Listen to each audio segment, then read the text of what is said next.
and Pacific Time. We now continue with the House Joint Subcommittee hearing of federal actions at Waco, Texas in the spring of 1993. Republican Congressman Bill Zeliff of New Hampshire co-chairs the Joint Subcommittee.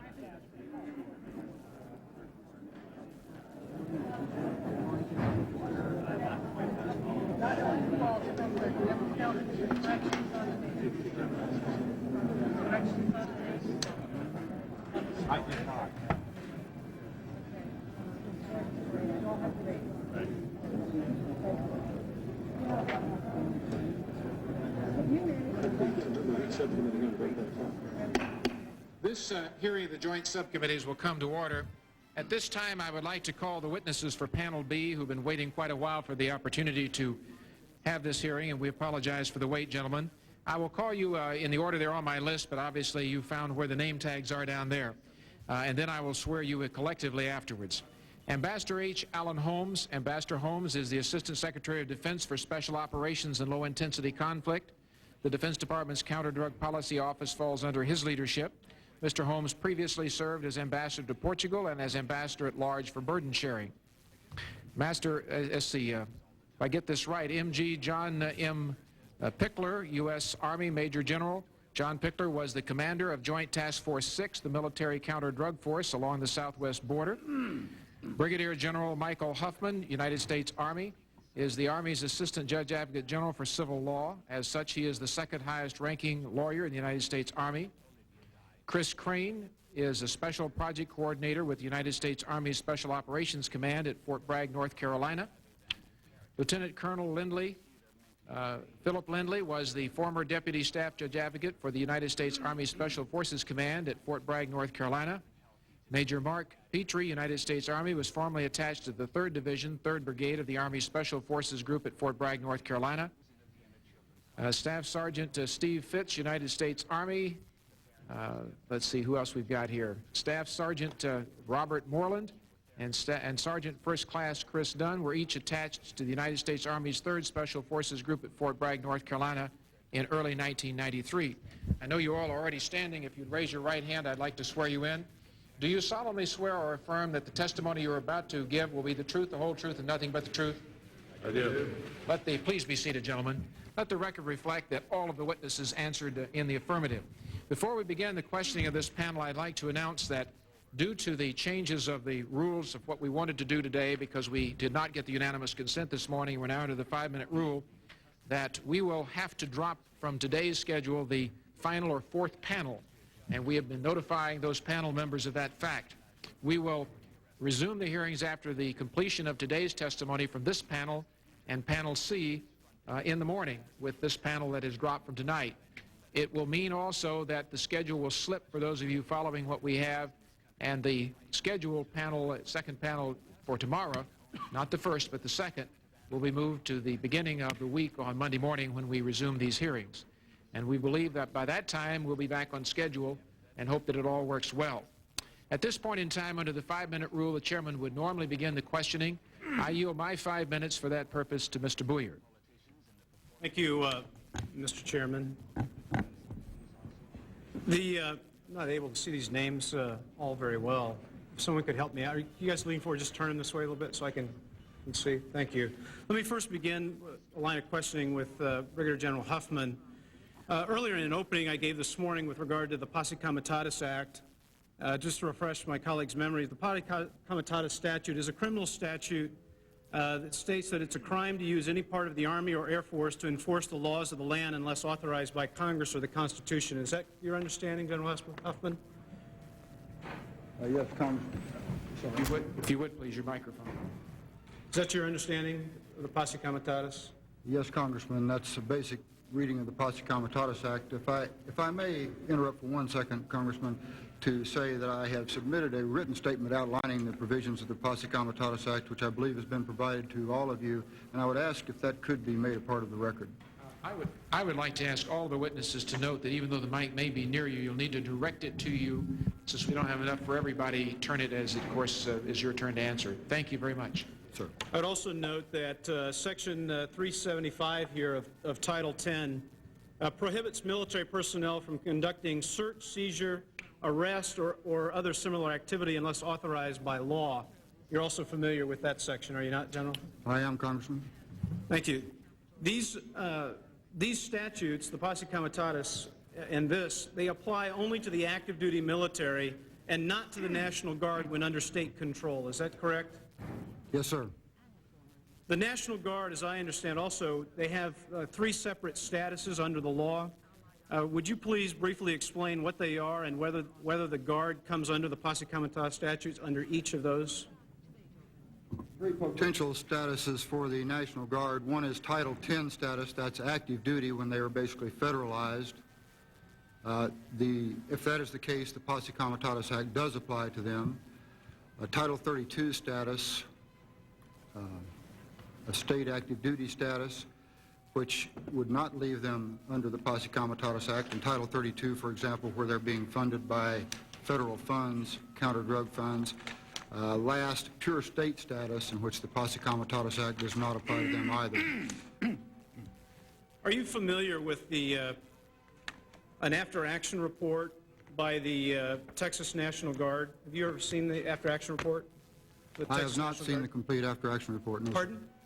No, sir, I have not. All right. I want to make you aware, though, that in their after-action report, that what we have here is on 14 January 1993, this is an after-action report. The subject, it's drafted by the Adjutant General of Texas. The subject, the after-action report of Texas National Guard counter-drug support in Waco, Texas. And on 14 January 1993, there were aerial photographs were taken by an RF-4, a Phantom F-4C aircraft from the Alabama National Guard. Were you aware that that had taken place? Yes, sir. Now, what I have here, this is a model of a Phantom F-4. Now, what we have here, you described that we got 3 different statuses. We've got the National Guard when they're on Title 10 federalized. We've got the National Guard when they're under state control on their own funds.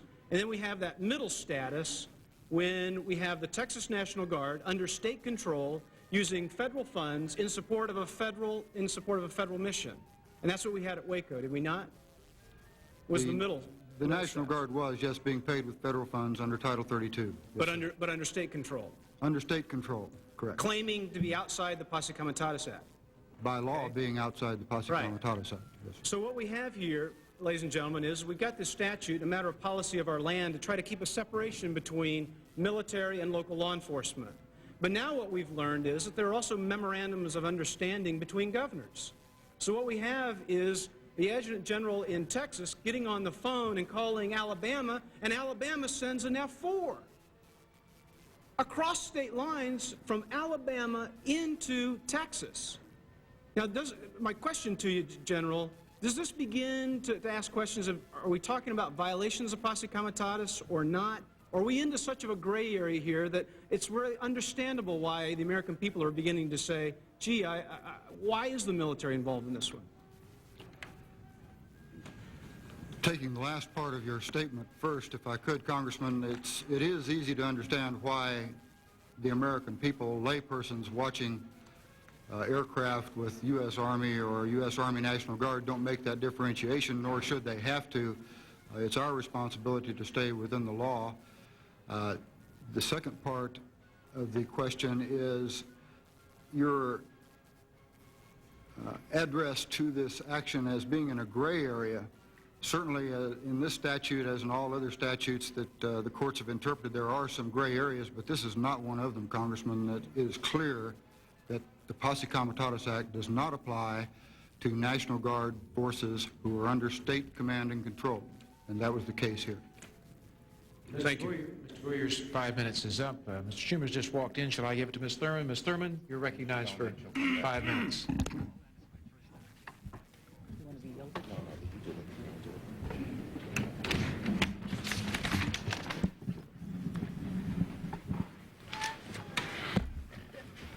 Colonel Lindley, after Mr. Crane notified you of the JTF-6 request for the ATF mission, you had some very heated arguments with JTF-6 attorneys. They even got personal according to your memos. Could you describe the nature of your concerns to us? nature of the concerns first expressed in the memo, ma'am? There were, as the operation came to me, there were 3 areas of support which were requested. One was a review and a scrub, that is an analysis of the mission that had already been planned.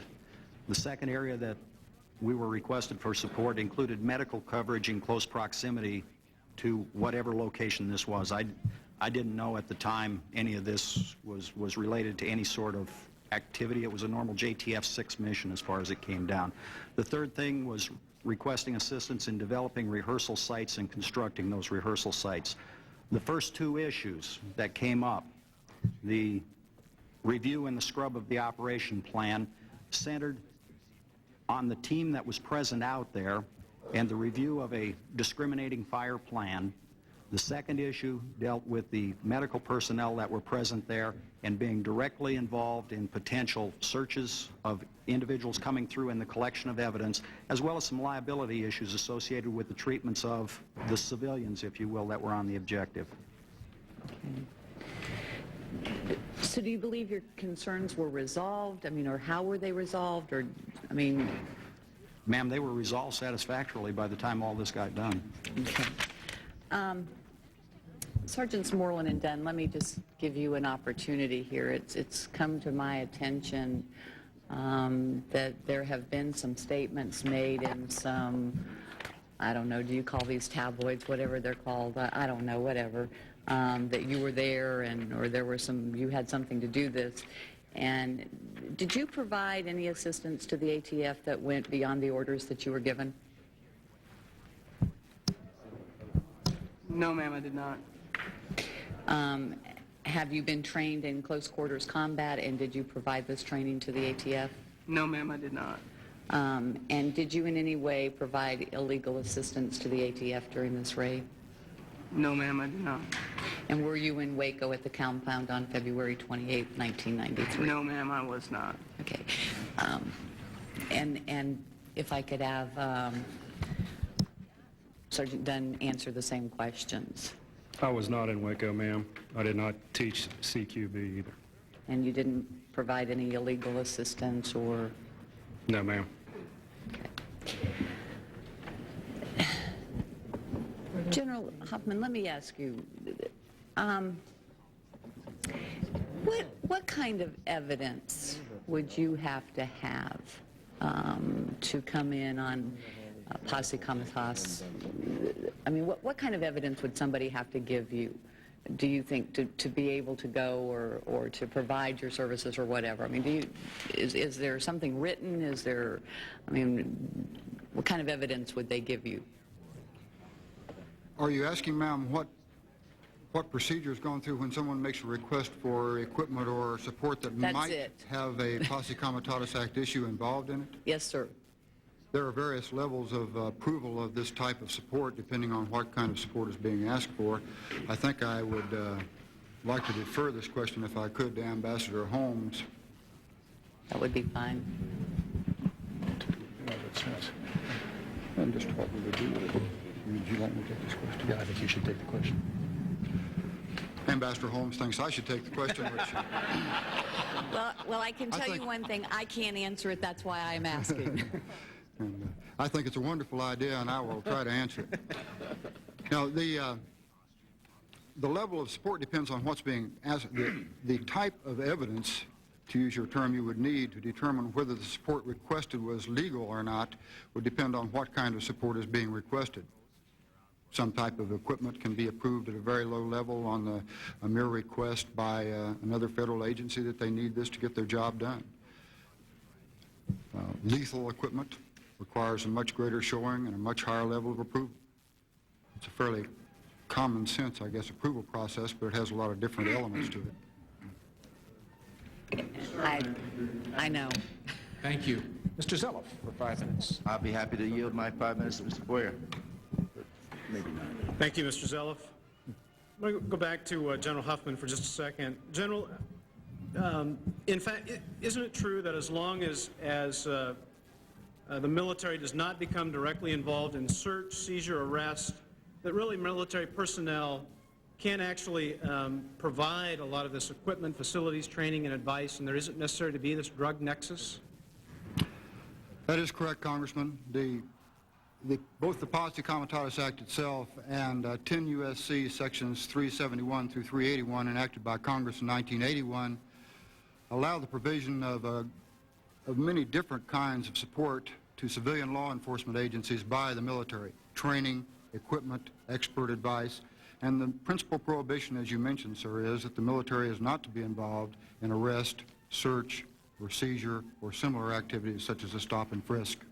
But the real question here really comes down, if they have the drug nexus, perhaps they wouldn't have to do some of the reimbursement. Is that correct? The drug nexus provides a specific type of reimbursement. It is not, as you said earlier, sir, required for the provision of the support itself, but even under the Economy Act, which is one of the acts one would turn to provide support to another federal agency, even a civilian law enforcement agency, there are waivers of reimbursement under various standards. Mr. Crane, you took the initial phone call from JTF-6 for the from the ATF's request for military training related to the raid on 3 February 1993. Is that correct? Yes, I did. When you received that phone call, you had some concerns about the support that was requested. Isn't that correct? I did, sir. Of which you then immediately contacted Lieutenant Colonel Lindley, the Deputy SJA, the United States Army Special Operations Command, to review the correct? Yes, I did, sir. To review the request? Yes, sir. Is that the right chain of events? Lieutenant Colonel Lindley, when Mr. Crane came to you to discuss the request from JTF-6 and the concerns that you had, and you answered some of them from Ms. Thurman, you wrote a memo, did you not? Yes, sir. I started a chronology immediately in the event and kept it up through the remainder of the day, sir. And your memorandum from record, actually, you just kind of sketched it down, and we won't pay attention to some of the spelling errors and those kinds of things.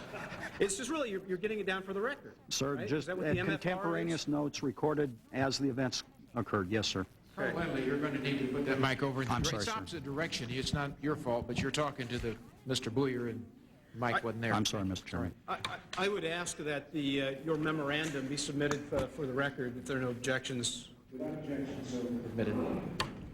Your memo was detailing your actions of that day, and as you indicated, you understood that the mission that was first given to you was not permissible. Is that your position? Well, my initial analysis and what was presented orally to me indicated that there were some problems with it. Yes, sir. It was impermissible as proposed. And then you ended up speaking with a JAG officer from JTF-6 who wasn't happy with your analysis. Is that correct? He called me. That's correct, sir. He called you. Yes, sir. What did he call you?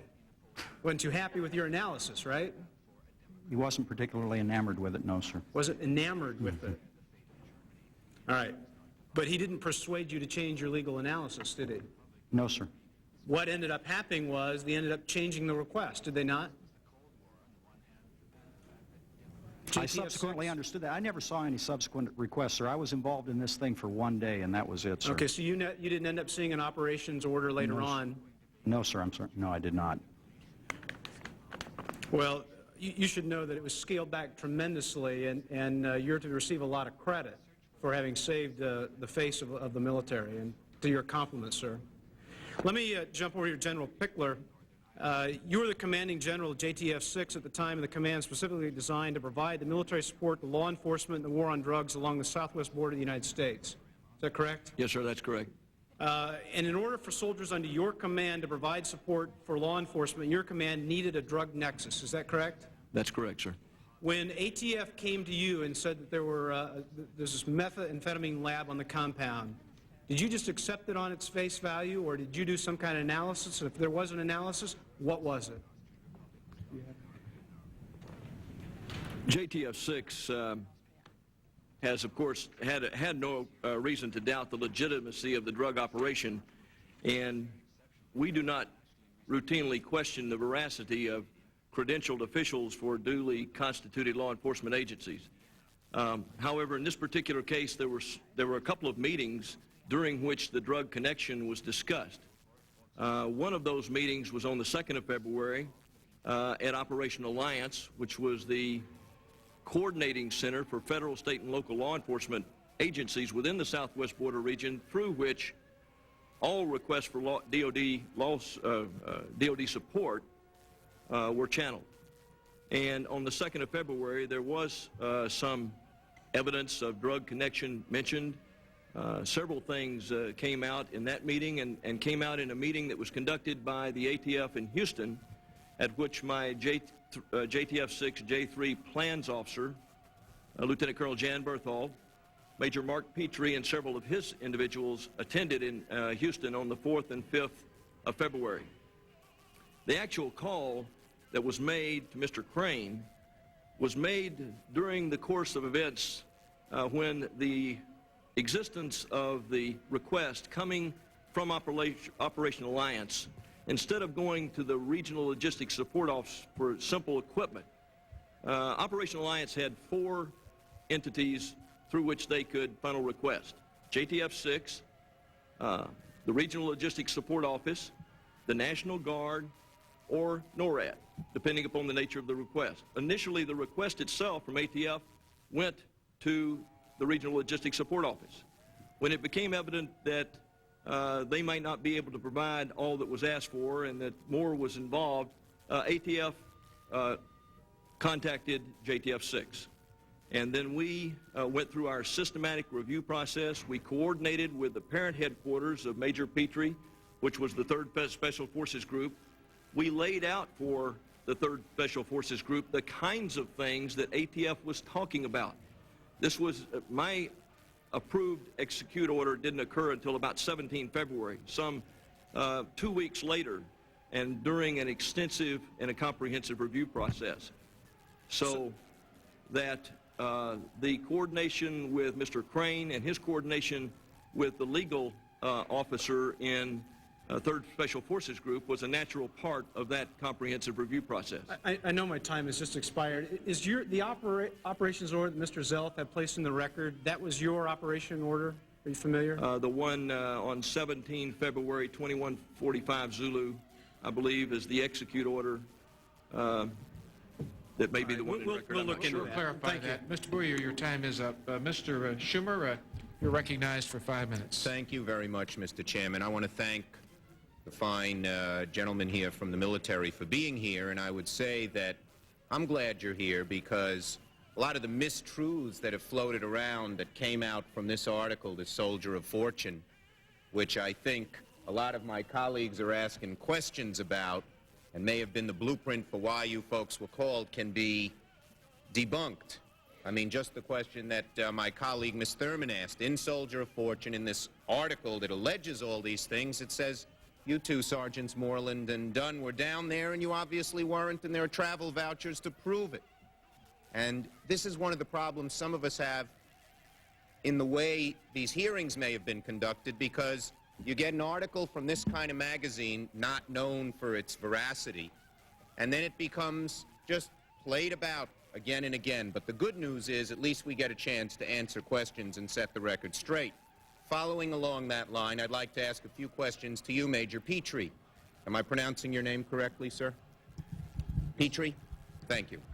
First, you sat in on the briefings of the ATF in the days before the raid, mostly as an observer. Is that correct? Yes, sir. And in your opinion, did the ATF agents expect to be met with gunfire when serving the warrant? Yes, sir. Okay. Did the agents in the days before the raid, in your observations, fear that they were about to be met with armed resistance before the warrant was served? Or did they think they would? I mean, there are two choices here. One is that the people in the compound were going to fire back and it would be an armed encounter. The other, it was going to be, just as Mr. Ishimoto talked about in the last panel, I don't know if you heard him, that this dynamic entry, which ATF usually uses, would produce, in all likelihood, no armed resistance.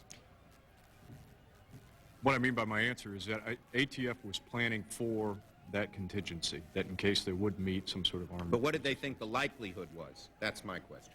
I didn't really get a feel for that, sir. Okay, thank you. And finally, did you see the ATF agents preparing to raid the compound in a manner which led you to believe that their intention was to shoot first, ask questions later, or rather were they simply preparing to serve what they believed was a legal warrant? I'd have to go with the latter, sir. Yeah. From what I observed at Fort Hood, Texas, watching some of the rehearsals. Thank you. Finally, and I think this is a very important point here. There is, in my judgment, it is absolutely clear that no law was violated. No action was taken that comes close to violating posse comitatus or any other law. General Huffman, is that do you agree with that? Congressman, so far as the Army's involvement in this, I would say that is correct. Yes, That's sir. correct. That the military, the Army, it's not even close, did not even come close to stepping over any line that might be regarded as violating that law. Is that correct, sir? That's my opinion, yes, sir. Thank you, General. And then I would make this observation, and then I want to ask Ambassador Holmes a sort of big picture question, and that is that even if, at worst, we've heard a whole lot about the methamphetamine that may or may not have been made on the compound, assuming it wasn't, and even assuming the ATF, somebody in ATF deliberately misstated that it was, which I believe not to be true. Let's make it clear to everybody here, the only consequence of that, there is no consequence that involves any legal violation whatsoever. Mr. Boyer, my colleague from Indiana, says maybe it should, maybe the law would be changed. That's a different issue. But there was no violation of any law, and the only consequence, if it was clear that ATF purposefully deceived you folks in saying that there were drugs there, would be who would pay for the military equipment, the helicopters and other things that were used. That is clear. There is no dispute about that, as I understand it. Is that correct, Ambassador Holmes? That is essentially correct, Congressman. Let me just say, I think we need to put a little perspective on this. Since 1989, the Congress has directed and urged the Department of Defense to get involved in the war against drugs, and every year has exhorted us Ambassador, to do more. my time is running out, and I'm going to let you answer that, but I want you to answer another thing in line with that, and that is this. I agree with you completely.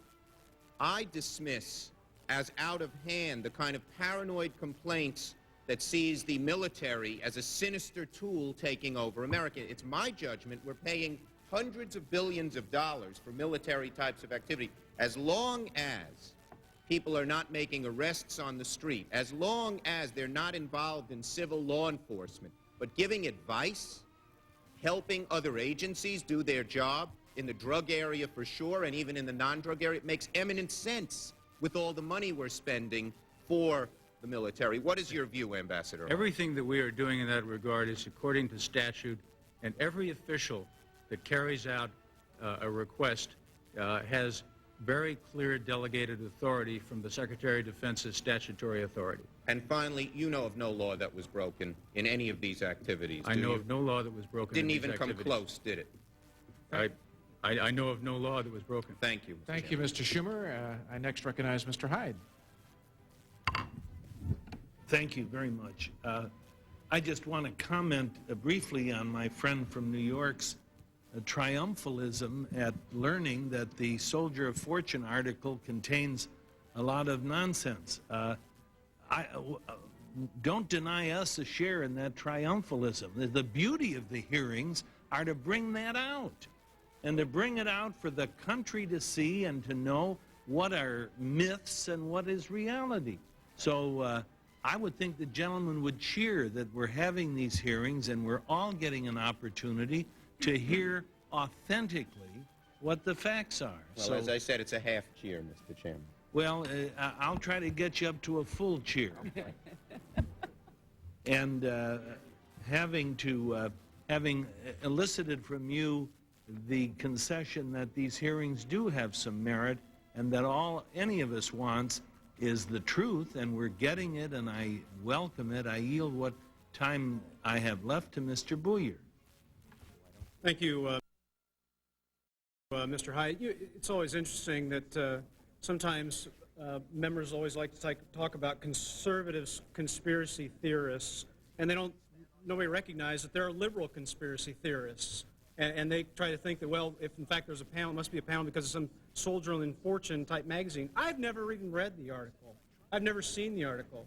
I respect this panel. These are heroes here in front of me, and I'm very proud of your service. And I think it's important for us to hear from these witnesses so they can explain what exactly was the military involvement to inform America with regard to the Posse Comitatus statute and how its impact on local law enforcement. And that's what this process is. When I left off last time, General Pickler, I asked you if that was your operations order. Have you had an opportunity to review it? I looked at it briefly in And the is that your daytime group. operations Yes, sir. order? It matches the daytime group of the operations order I signed. At the bottom of the ops order, it talks about having the support from some of the highest levels of let's see, this operation has the highest interest of BATF, Washington, and has been approved at that level. What does Washington mean?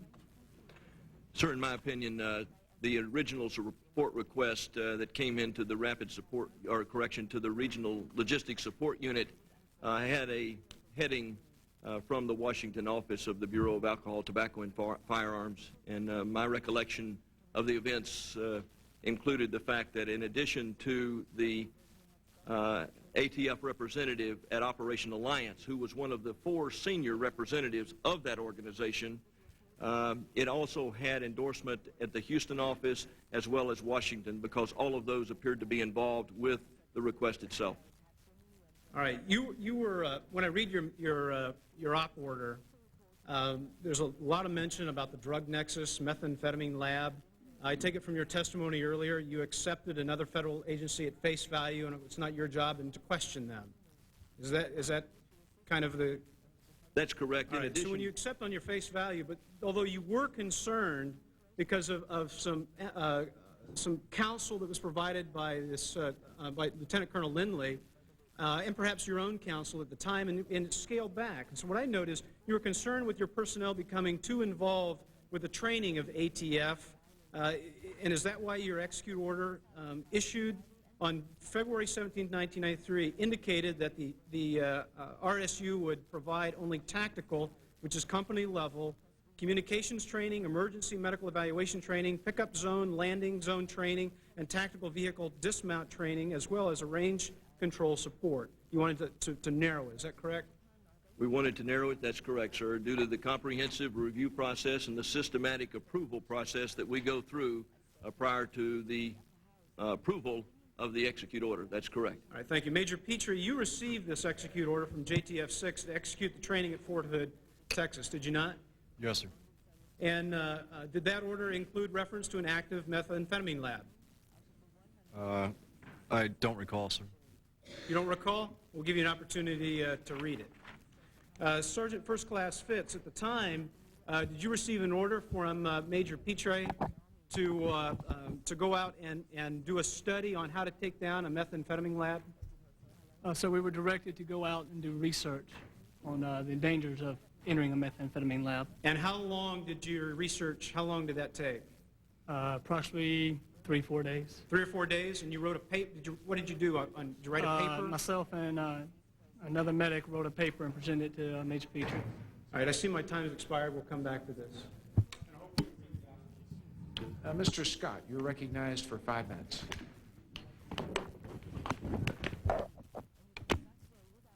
Thank you, Mr. Chairman. General Huffman, the military mission and civilian law enforcement missions are different. Can you tell me what training military personnel have in civilian search and seizure law? Military personnel other than military police have very little training in search and seizure, Congressman. And when there's probable cause for arrest, and when a warrant is valid and when it's not valid, they have very little, if any, training? Other than military policemen, yes, Congressman. Civil arrest, who's subject to arrest, and how to detain the subject, very little training? Not areas of military expertise, yes. And can you tell me, so that's one of the reasons that you don't want military personnel involved in civilian law enforcement, because they're not trained as such. Is that right? The reason we don't get involved in arrest, search, seizure, service of warrants is because the law prohibits it, Congressman. But you're right, we do not have the expertise either. Are there other reasons why we'd want to keep the military separate? Not because it's a law, but just in general, why it's a good idea or a bad idea? I think, Congressman, if you look to the beginnings of the Posse Comitatus Act, which I think has two bases in history, one of them was it was an attempt in the post-Civil War area during Reconstruction in the South to prevent the continued use of federal troops in the enforcement of civil law. Secondly, it was a reaffirmation of the civilian control of the military in our country and our history. Ambassador Holmes, do you want to comment on this? Just generally why we want to maintain the separation? My own view is that this is basically good government, to maintain a clear separation between the military power of the executive branch and law enforcement power of the Attorney General. Mr. Chairman, I yield back the balance of my time. Thank you, Mr. Scott. Mr. Schiff? Thank you, Mr. Chairman. General Huffman, I believe you're Assistant Judge Advocate General for Military Law and Operations for the U.S. Army. Am I right? That's correct, Congressman. All right. General Huffman, I have to acknowledge that I'm on standby status and my uniform has hung in the closet for the last 2 years, but I am also a judge advocate in the United States military. My uniform is blue when I put it on, but I think we have the same mission. And I want to ask you, although even if a support for civilian law enforcement could be legal under the Posse Comitatus Act, the military won't necessarily supply it in all occasions, will it? No, Congressman, we will not. Well, the military has its own missions to perform, so it has to, for its own internal policy reasons, limit the support it can provide. That's correct. General Pickler, I thought I heard you say, sir, that there was a necessity for a drug nexus for your command to participate in training. Did I hear that correctly? You did, sir.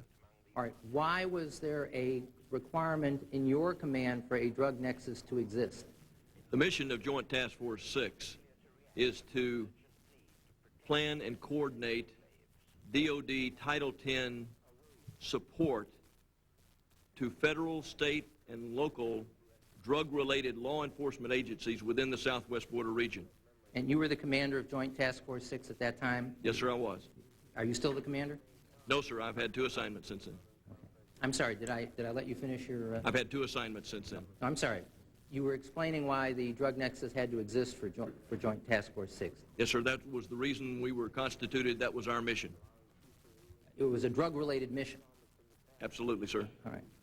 And did your command in some way provide training or other assistance to the Bureau of Alcohol, Tobacco, and Firearms for this particular matter, for the Waco matter?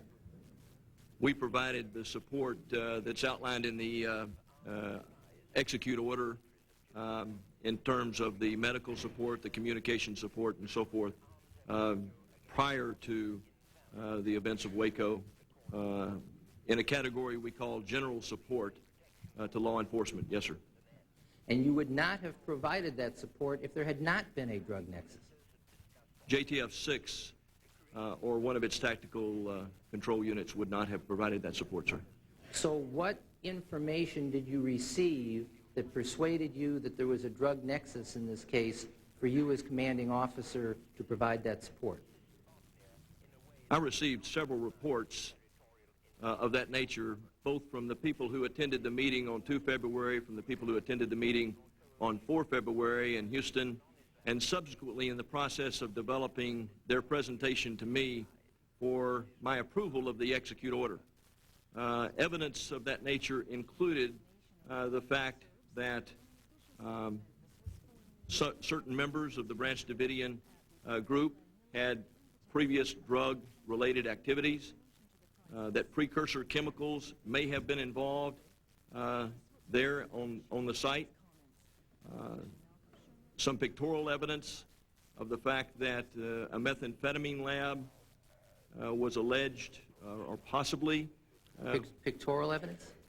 Schematic evidence. I believe that at the meeting in 4 February, there was a pictorial evidence of the fact that the compound itself would have a methamphetamine lab in one of the ancillary buildings there, and that was what they expected it to be there.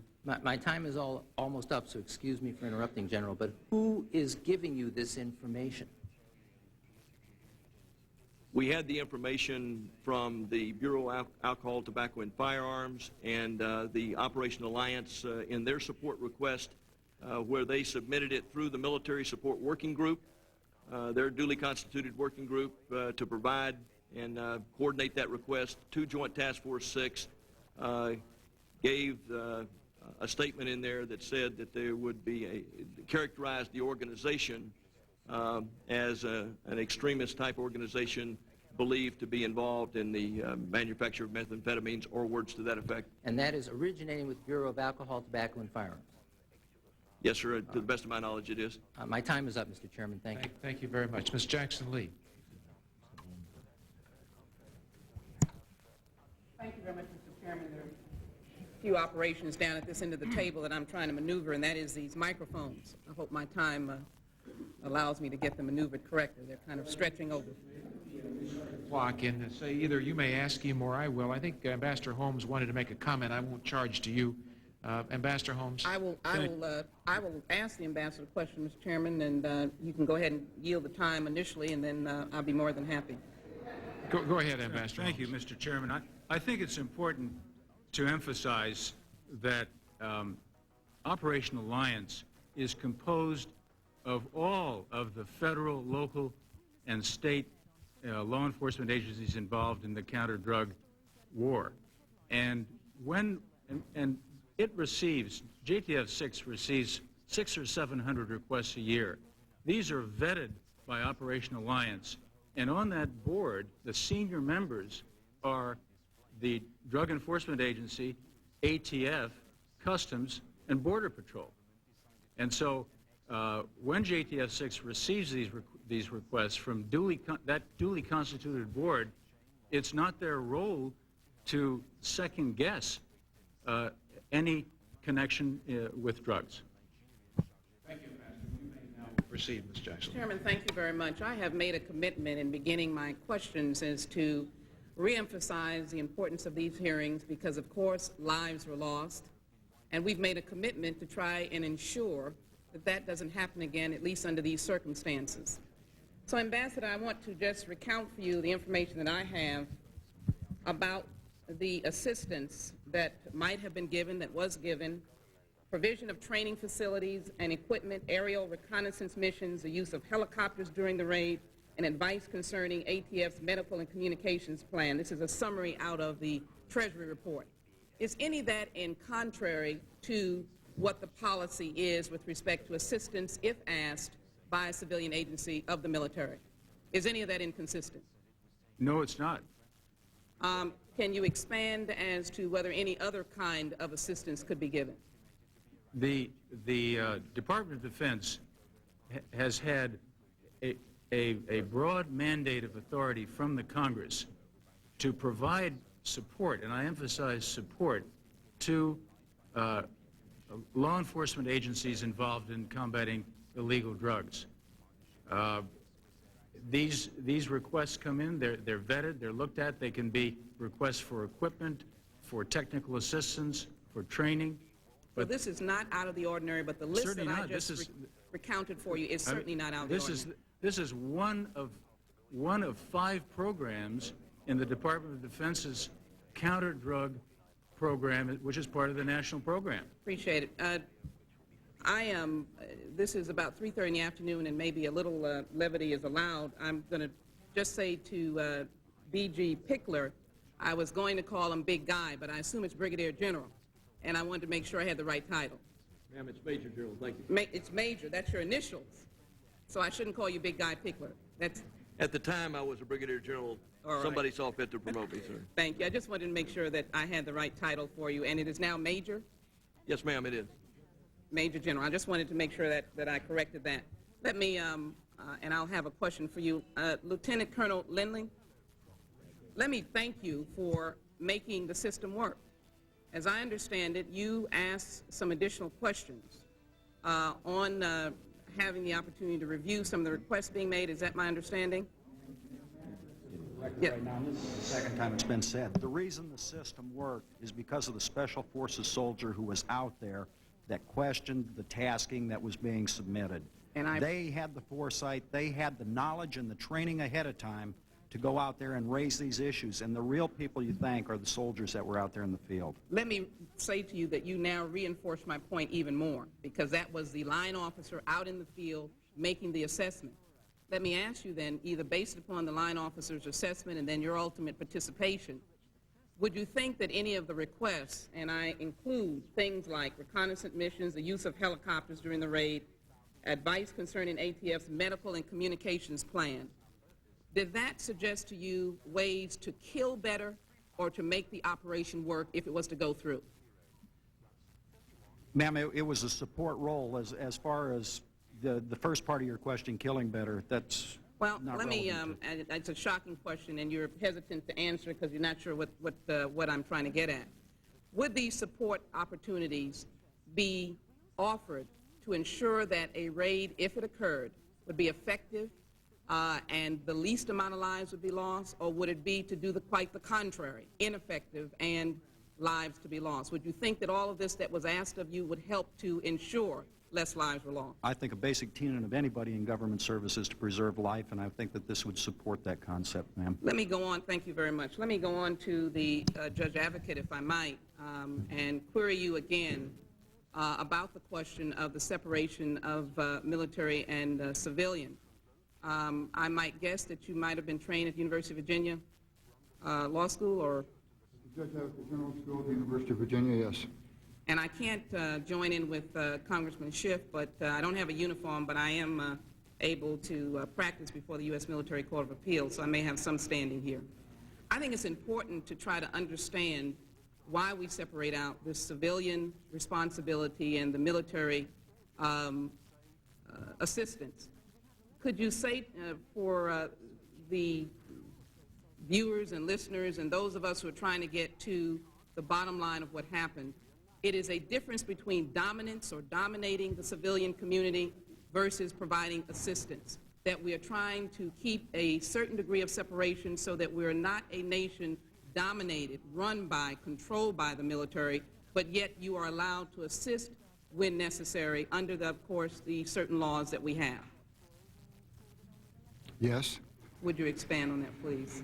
Well, as I mentioned a little earlier, our founding fathers intended this separation of the civilians and the military. They did not want the military dominant as it was in Europe, and so the separation of the civilian control of the military became one of our tenets in the United States, and the Posse Comitatus Act is really a logical follow-on to that. Did you help in Oklahoma City by any chance after the tragedy? Did you help in any medical way or any other manner might have provided any assistance? The Army and the National Guard both helped in Oklahoma City, yes. So you were asked to help, and you did work with civilian agencies in that instance? That's correct. Mr. Jackson, we thank you for that. Thank you, Mr. Chairman. Time has expired. Ms. Ross-Layton. Thank you, Mr. Chairman. I'd like to yield my time to Mr. Shattuck. Thank you very much. I appreciate that. Let me begin by saying I'm somewhat disappointed that Mr. Schumer is no longer with us. He was offended at a remark of mine last evening having to do with something I said. I want him to know that I have not only not seen or read the Soldier of Fortune magazine, I was unaware of any of its application to this hearing until the hearing started. So any implication that I'm asking questions out of the Soldier of Fortune magazine or its theories is inaccurate.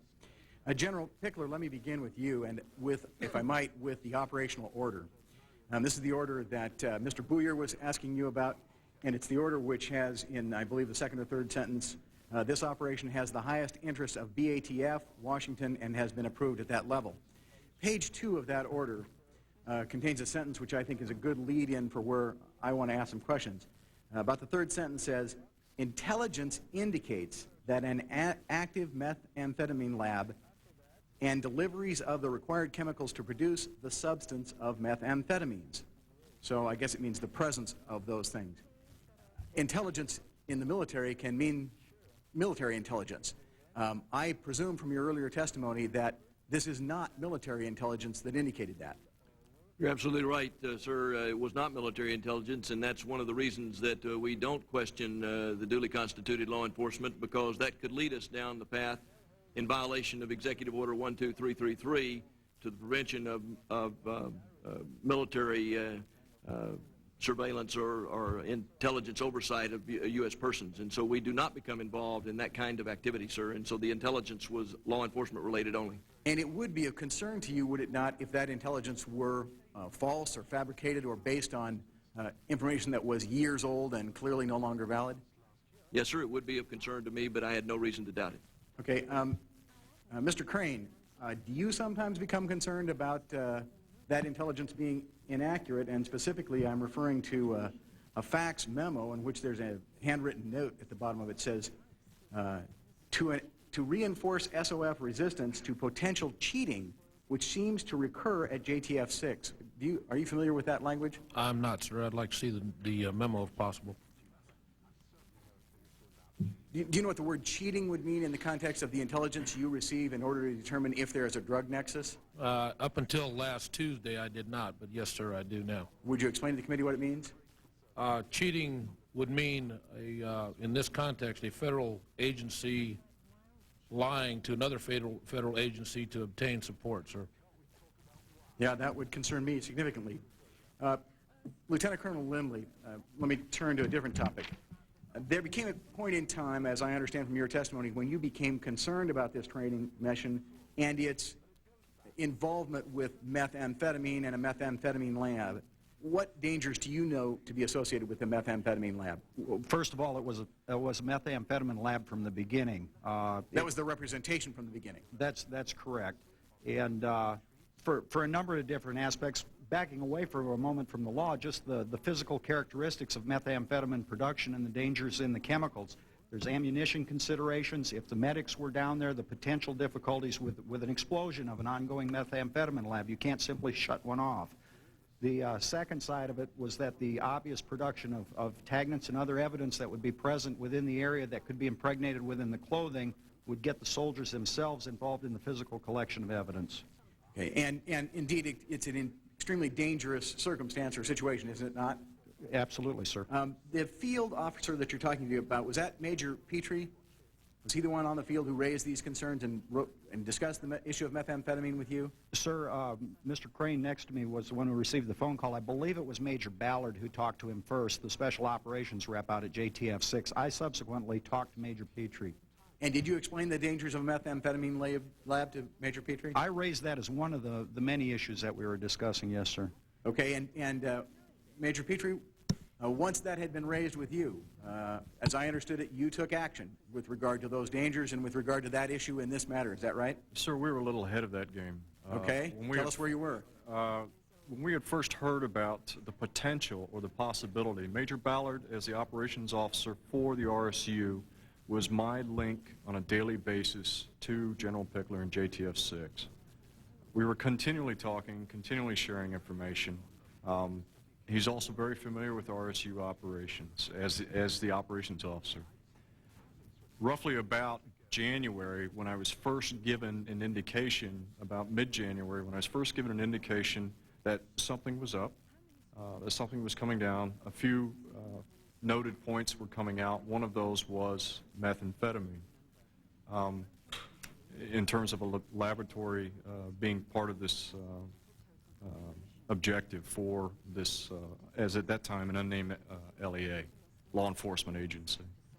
I then met with essentially my own company staff, if you will, of two of whom are 18 Delta Special Forces medical sergeants. 18 Delta is the MOS code, one of whom was Sergeant Fitz. In discussions, I did ask that they produce a paper like that because at that time, sir, you have to understand that I also had, by completion of my tour out there, January through March, our organization had conducted 8 operations for JTF 6. There is some roll-off into some of the operations where potentially my own personnel could be exposed to the chemicals of used in methamphetamine production. Some of you are keying on lab, but don't forget that once the individual gets done pouring chemicals into apparatus or something like that, He takes that trash and he dumps it in some of my operational areas associated with other types of operations in support of LEAs. These dumping areas could potentially be, or come across, my personnel could come across them during movement to and from. So, hope that answers your question. That would be very dangerous. I see my time's expired. We'll pick up with this in the next round. Thank you. Thank you, Mr. Shattuck. Ms. Lofgren, I believe you're next on your side. You're recognized for 5 minutes. Could I pass to the next deputy? Certainly, Ms. Slaughter, would you like 5 minutes? Yes, thank you, Mr. Chairman. I want to read very briefly from testimony of Mr. Brault that he gave to Davy Aguilera, I can correct myself, where he talks about when he first went to the compound and said that Vernon had said that he had found an amphetamine manufacturing facility, which he called a still, and that there were a number of documents containing recipes and instructions on how to manufacture amphetamines. The previous occupant of the property was George Roden, of great fame, who was run off at gunpoint, I think. But he had rented out part of the property, and one of the renters was a man named Donnie Joe Harvey, who later went to prison for robbery and was considered dangerous by the Waco authorities, and was also rumored to be into drugs. Vernon Howell then said that he had turned these over to the sheriff, but witnesses who were with him when the sheriff's department came said he turned over nothing. There was a building, this man says, from the summer of '88 to the time that he left, which was off limits to everybody except Koresh himself. And he said that there was literature in there, but never gave any other indication. Nobody else was ever allowed to go in. That building burned to the ground in the spring of 1990. And one night in 1989, when talking to a few of us, this man says, again I'm quoting, I was the only ex-member there, Vernon was talking about trafficking drugs as a way of raising money. He seemed very interested in getting money through this means. Now, I appreciate that this is the word of just one person who had lived there, but I'd like to ask, in your considered professional opinion, if you had this kind of testimony from a person, and that several of the people had mentioned that that lab had been there, that there was somebody connected there who had gone to prison for drugs, and there was a building completely off bounds to everybody else, would it have given you some pause that there might have been a methamphetamine lab there? Do you think that the idea that was there is totally far-fetched, giving this information I just read you? What do you think? Ma'am, from my perspective, in talking with the people I talked to and refreshing my own memory and having talked to them, both currently active and retired, none of us had any reason to doubt the existence of a methamphetamine lab based on what we had been told and what we had seen at the meetings we attended.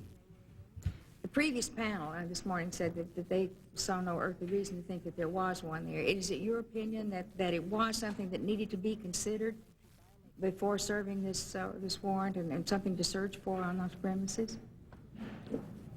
I think the existence of a methamphetamine lab was certainly very possible under the circumstances. And one thing that hasn't been added by previous testimony, I would point out that when Lieutenant Colonel Berthold came back from the February meeting in Houston, chaired by the ATF and that organization, he presented to me another factor, which was that the ATF intended to include a lab team from the DEA in the operation. And so that certainly further endorsed our own understanding of the potential for methamphetamine production. And the lab team would have then been constituted to handle those kinds of precursor chemicals and the dangerous chemicals that might exist in that kind of an operation. One other thing that I want to ask you really sort of goes to state of mind, and it may not be anything that you can answer, but during the planning of this raid and your interaction with people who were planning it, was there ever indication on that you could see on their part that it ever occurred to them that they would be met with gunfire or that they would need their own guns when they went out to serve this warrant?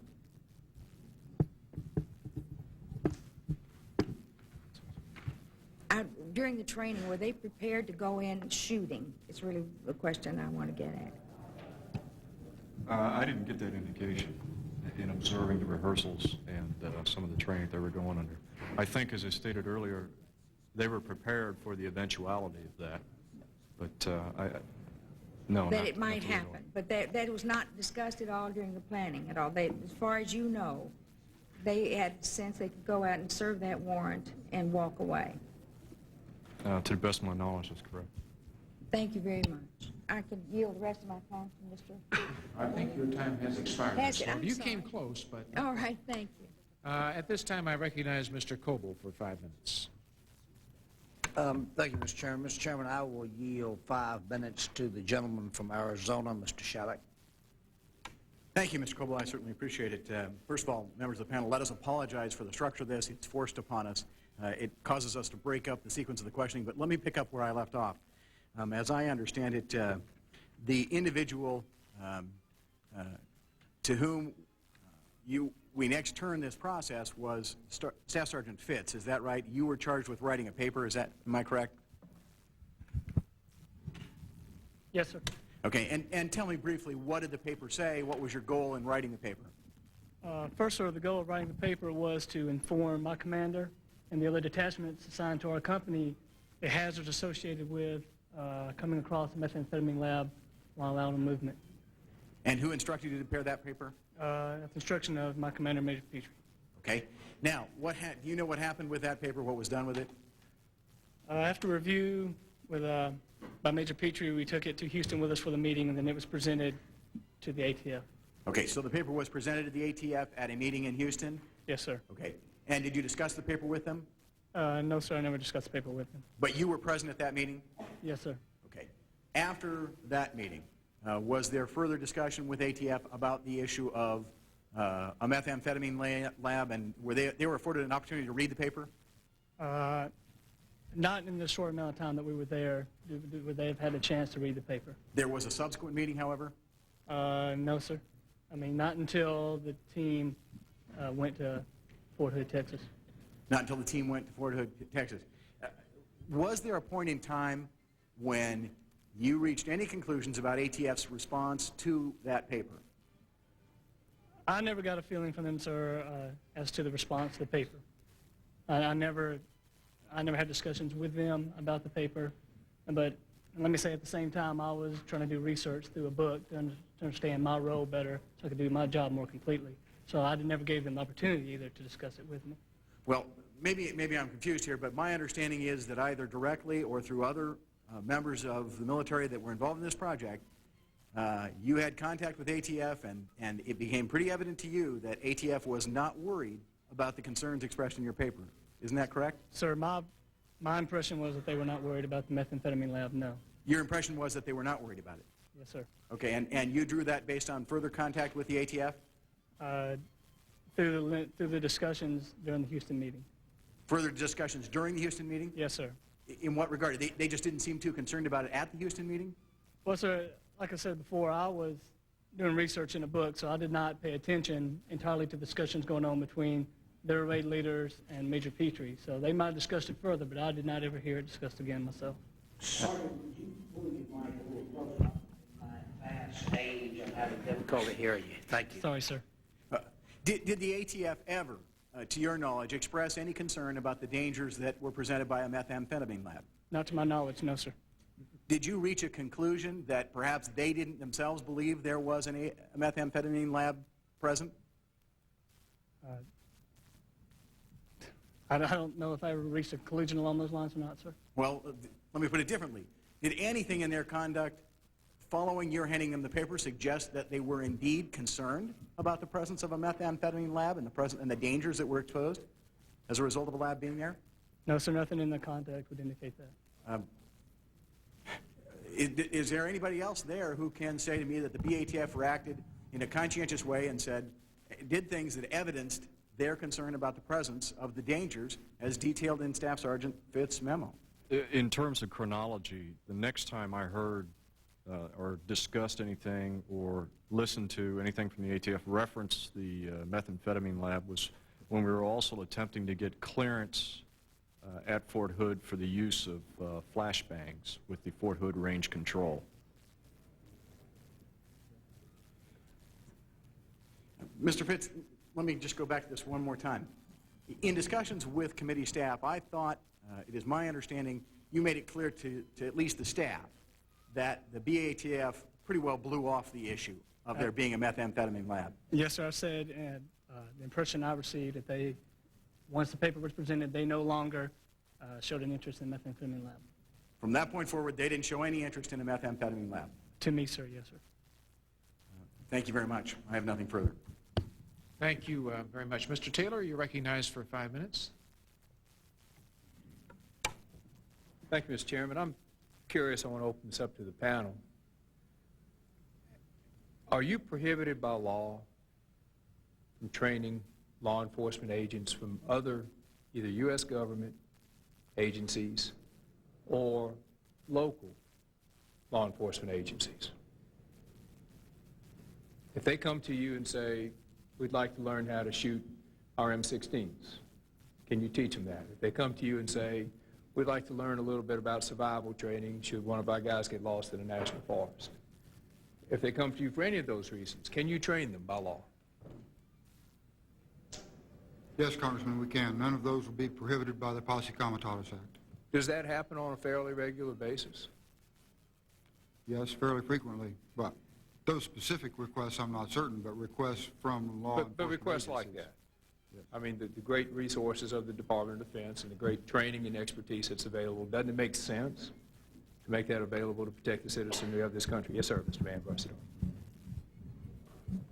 Congressman, there is by law, there is a wide range of activities, of support activities, which law enforcement agencies, federal, state, local, either involved with counter-drug or not, or other law enforcement problems, they can come and request that to the Defense Department at any number of levels. Well, let me make it specific then. You have the ATF, and they know they're going into a compound, and they know the guy's got probably 100 fully automatic weapons. And they know he's got a dangerous history because he shot at the previous preacher there. And they know that he has told a special agent he's not going to be taken alive. He's not going back. So they come to the special forces or they come to the Army and they say, can you teach us, very briefly, what you know about getting into a building? Is that legal for them to do that? Well, since we have a particular case involved here known as Waco, I would like to ask General Pickard to answer that question.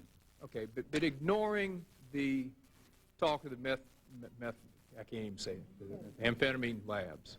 What if they just came to you and said, we have a person that is dangerous, suicidal, he's got a lot of people with him, we need some expertise on how to get into that building. Can you teach us that? Is it legal? Yes, I would say, General Huffman may have a different view, but I would say that is legal, but normally it doesn't happen that way. Okay, I mean, normally what happens is that law enforcement comes to the Defense Department and asks for Sheriff's Department, various people to be included in the next MP school course on X, Y, or Z. That's normally the way it happens. But this is certainly legal activity to render support to law enforcement. Okay, but had that happened, it would have been legal, is what you tell me. Had what happened? Had the ATF just come to you without even mentioning the amphetamine lab and said, we have a situation, we understand you're experts at this, tell us how we do it. You can tell them. Is that not correct? Yeah. I think what you're looking for is whether or not a drug connection is required, and it isn't. Okay. I mean, it can be... I want that for the record, that the drug connection is not required. General, and I want to open this up to the panel, I'm very concerned that some groups out there are going to great extents to paint you, the ATF, and the law enforcement of this country as the bad guys. And that troubles me because I think you're the good guys. So let me just ask this panel. Did any of you participate in the raid? Or do any of you know of anyone else in the armed forces of the United States of America on active duty with the United States of America, not the Texas National Guard, who participated in this raid? Second question is, I'm going to ask this of every single panel that comes for the remainder of this hearing. Is anything that any of you have heard or seen or read justify the murder of 4 ATF agents and the wounding of 20 more in the serving of that warrant? Mr. Taylor, before you get on to the answer to that second question, the record cannot show the answers of the collective panel. Would you mind, for the record, going down the list? I'll give you the time. Absolutely. And getting an answer to that first question about whether that person knows whether or not there was any active duty military personnel at the scene of the Waco raid on February 28, 1993. No, participate. There's a big difference, sir. Those reporters didn't participate in the raid. They were witnesses. Well, that's true. Big difference between... No, sir, I did not know of anyone at Waco at the raid, and I was not there, sir.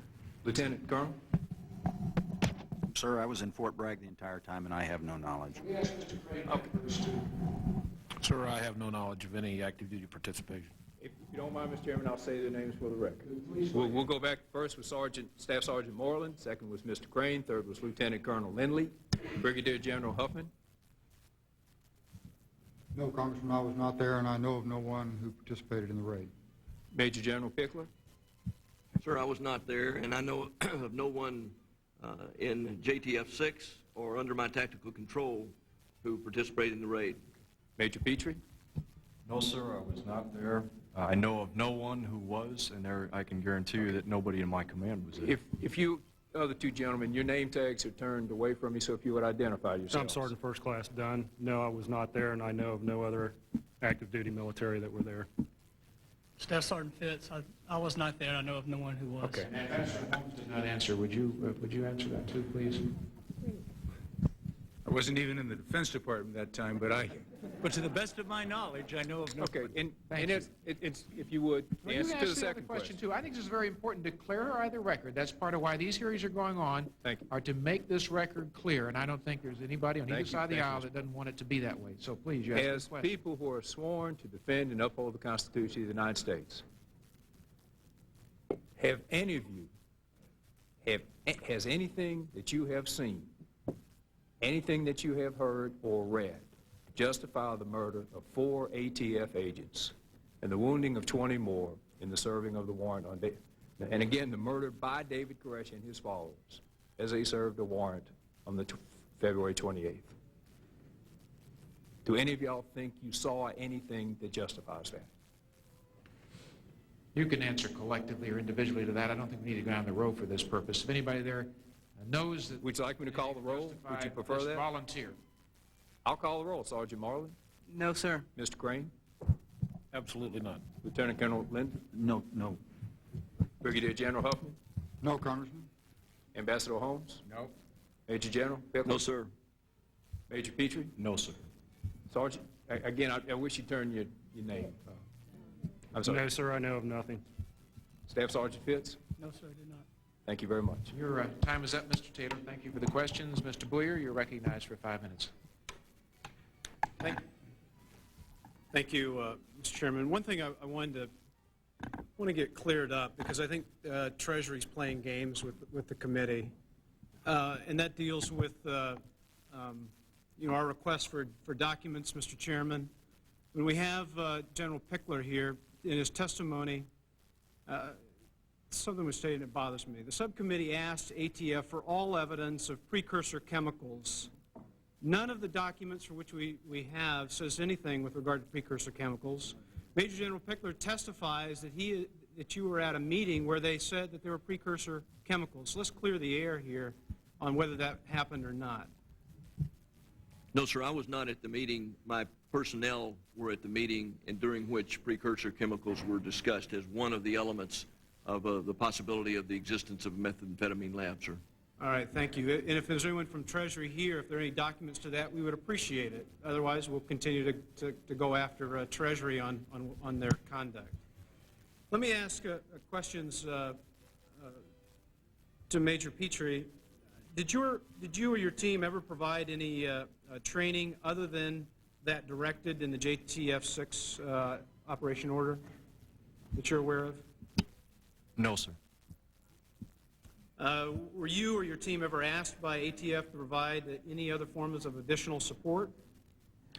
Just earlier on in the the 2 February meeting, and I think it was more of an approach of anything you can give us, any type of support, and trying to identify that.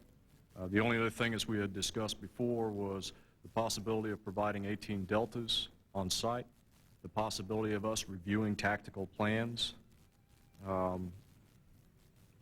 Those are the two that stand out for me, The other review than of the also tactical what was plan, requested. did you participate in that? No, sir. Okay, so they asked, but you declined because it was outside the scope of your operations order? By the time I received General Pickler's order, and also by the time I had also already issued my own order to the personnel to go conduct the mission, we'd already determined by that point that we weren't going to get it near that. Did you or any member of your team ever provide close quarters combat training to ATF in connection with the mission? No, sir. Are you familiar with whether they did have any of the training on close quarters combat? Sir, to be honest, this had come up in answering some of the staffers' questions, and of course for almost 2 years now it's been a continuous question. And it's also been related in the Soldier of Fortune magazine. At no time did any of my personnel give any close quarters combat training, nor did myself. There's also something here that the ATF SRTs didn't ask for it. I don't think they specifically wanted it. They certainly seemed to have the capability, or they were doing it on their own, something similar. It was never really a serious question from ATF for close quarters battle training. All right, hold on, just a second.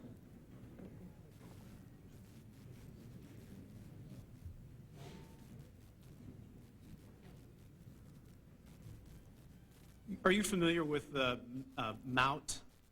Yes, sir. And what's it stand for? Military Operations on Urban Terrain. And that's almost some of the easier form of combat, isn't it? It's that's would combat. you describe what that is? Right. That would be that's the doctrinal U.S. Army term for combat in built-up areas, or urbanized areas, or semi-urbanized areas. And would it be similar described as like a dynamic? Well, I don't even want to call it a dynamic entry, but you're going to break down the doors, throw a hand grenade, and kill anything that's moving. Is that correct? That more typifies the general instruction that goes on for MOUT, yes, sir. Lead with a grenade. Right, that's what your job is. Yes, sir. The Army, correct? Right, and sir. Close combat support, though, is laying down discriminating fields of fire, is it not? Close combat support? Well, right. Or close quarters combat support. Oh, close quarters. In close quarters battle, yes, it's discriminative fire technique. Discriminating fire technique. Yes, sir. Would you just, what is the difference in level of training between MOUT and close quarters combat training in time to do that? Just simply, obviously, for the U.S. Army term for the type of operations where you use discriminative fire using specialized personnel who were selected to perform this, and specialized equipment to also perform this, plus specialized ammunition, is close quarters battle. The time frame for that is considerably more extensive than it would be to prepare, say, an infantry company for against their mission essential task list of combat in urban environment. But for the Army, isn't it 2 months of training for close quarters combat support? For close quarters battle, sir? Battle support is 2 months in training to do that? It is approximately 2 months, yes, sir. Just for the basic line, yes, sir. All right. ATF wasn't even close. Thank you very much, Mr. Boyer. Mr. Brewster? Thank you, Mr. Chairman. Ambassador Holmes, I think my friend Mr. Taylor established the fact that it's certainly legal, the training that was done. Wasn't the only question in the methamphetamine lab who was going to pay? Didn't that open it up where they did not have to pay for that training? Well, the issue of paying or not paying is related to the budget, which the Congress gives us every year. I understand that. To support law enforcement agencies, and we support all kinds of agencies. Forest Service taking down marijuana, support the Customs Service across the board, and that is funded. And you should, and I agree with that. Right. Mr. Schumer a moment ago made the comment that even if there wasn't a methamphetamine lab, the fact that it was alleged didn't break any law, and you concurred with that. Would that mean then that any federal agency could, if they chose, allege that you or I or anyone else has a methamphetamine lab with no impunity? Well, it doesn't work that way. I mean, the requests for support that come in... I'm not talking that context, but Schumer was talking about just the fact that there was a methamphetamine lab alleged and there was no methamphetamine lab, didn't break any law. Does that then mean that breaking any the law as far as we're concerned, at the time the Defense Department, the Joint Task Force 6, acted on the basis of the information presented by the Operation Alliance. Two or three of you have talked about precursor chemicals. What precursor chemicals were alleged to be there? Propylene glycol, or what would it be? Sir, I'm not certain exactly which precursor chemicals were there. I know it was discussed in the context of the possibility of delivery of those kinds of chemicals much earlier than 1993, and the suspicion of precursor chemicals being on the scene if indeed there was a methamphetamine lab there. So, but never this precise chemical was identified to me. Never an allegation of a particular chemical alleged to Major Petrie or anyone else? The only time we heard, when you started getting into the conversation of precursor chemicals, was during the description in the 2 February preliminary meeting at Operation Alliance. The ATF representative, when he was giving a brief background as to why they had targeted this organization, they had described that the UPS or shipping documents, they were keeping a track on that, and a great deal of There were precursors for amphetamine? No, sir, not for amphetamine. All I heard was precursor, and this was, but consistent with the production of illegal drugs. I noticed, too, that you were all active duty, and it seems National Guard helicopters were used. Doesn't that require the governor's approval? And did the governor approve? To the best of my knowledge, that was approved by the government of the state of Texas. So, to your knowledge, the governor of Texas, Governor Richards, approved it? I do not know whether the governor personally approved it, but I believe it, from what I've been told, that at least at the level of the Adjutant General, it was approved. Okay. Colonel Lindley, I note, looking through your notes here, it seemed that you were always concerned about if it met the criteria. Did you ever satisfy yourself that it did? Sir, as I testified earlier, I was involved in this thing through the end of the day. I had a message from Captain Becker, who was the third group attorney, near the end of the evening that indicated that the mission had been pared down. And as I testified earlier, I believe that everything that occurred out there involving the military was done legally and properly. Okay. One more question. Major Petrie, I know you were involved in the training aspect of it, and the SRTs are a well-trained group to start with. You testified that they thought there was a possibility of gunfire there, yet I hear people say that the ATF was outgunned, that many of them only had sidearms, 9mm semi-automatic pistols. I don't know, Beretta, S&W, whatever. As a Special Forces person, if you were entering that type of a conflict, would you be better armed than that? Well, sir, as to whether the ATF strictly had pistols, I can tell you at Fort Hood, Texas, we observed pistols, we observed submachine guns, we observed AR-15s, and we observed a long gun, or trying hard not to use the word sniper because it connotes with others, but a long range type of weapon like that with optics. And you would expect then that each of the personnel would probably be equipped with some combination of those, as opposed to just carrying a 9mm handgun. That's what we saw at Fort Hood, yes. Thank you. Mr. Shattuck, you're recognized for 5 minutes. Thank you, Mr. Chairman. Let me begin with a kind of a puzzling document that we have in this investigation. It's a document produced by the Treasury Department along with thousands of other documents, apparently from notes taken following the investigation, and it goes to this issue, so I want to read it. It says, quote, And these are apparently notes taken down by the Treasury Department investigators following the incident. Unfortunately, they don't give us the source of this individual, and the way they produce these just in mass piles, it's impossible for us to identify the source. But it says, the use of the National Guard was a scam. In my opinion, ... to my knowledge, period. There was never any mention of a meth lab being on the compound, ... This was a scam initiated by Bureau headquarters, I assume that's Bureau of Alcohol, Tobacco, and Firearms, again, in my opinion, to obtain the additional resources of the National Guard, air support assistance, etc. That's troubling to me. Do we have copies of the document he was reading? I believe you have copies of all these documents. It contains a base stamp of 000102228. For the record, those would be documents that have been produced to both sides for the purposes of the committee by the department. So I don't have it up here recopied, but you've got them somewhere. I think the drug nexus issue is one of concern. It's of great concern to me to consider that perhaps one agency of the federal government lied to another agency of the federal government to procure the resources, even if they could have procured similar resources by some other means. General Pickler, as I understand your testimony, they would not have gotten your resources but for the drug nexus. Is that right? That's correct, sir. And I believe Major Petrie made the exact same point. Is that not correct, Major? That's correct, sir. He wouldn't have given me the mission to do it. Okay. General Pickler, I want to ask you about a document that I've handed to you. It's dated 9 September 93. It says to SOJ3 from SOJA. Do you have that document?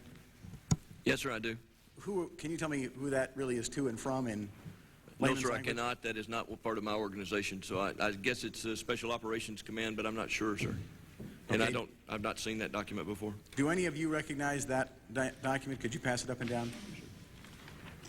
Yeah, that's USOCOM at MacDill Air Force Base. The SOJ-3 is the operations office within USOCOM, and I think the SOJ-8, if I'm not mistaken, I could be, is the budget office, but I could be mistaken. Well, if one of you would go to that document and go to the paragraph number 3, it says, in that paragraph, the third sentence, in that instance, referring to the Waco investigation and the Waco siege, we, and that's why I want to know who the author of the document was, were persuaded to provide BATF free training with the allegation, never confirmed, proven, or even acknowledged that it was for a, quote, suspected methamphetamine laboratory, close quote. I take it would be a concern to each of you if you were persuaded to use your resources based on a representation of a methamphetamine lab when no such lab existed, nor was there really reasonable evidence that such a lab did exist, wouldn't it? It would be a concern, Mr. Congressman, but I had absolutely no reason to doubt it at the time. You were relying on what you were being told? I was relying on what I was being told and what was in writing to us at JTF-6 through the vetted organization of Operation Alliance. Boy, if you can't rely on what another agency of the federal government tells you, you're in trouble. Mr. Moreland, let me ask you a question. I believe, Staff Sergeant Moreland, you said that you were not present at the time of this proceeding. Were you ever asked to get your act together with your testimony or the events involved in this particular incident to discuss how all these things came down and to kind of get your story together? No, sir. Again, I was not there, and I haven't. No, sir. A colleague of yours from Fort Bragg contacted us and indicated that you had said at one point that there were some individuals at the raid. Are you familiar with who that might be? How we might track that individual down?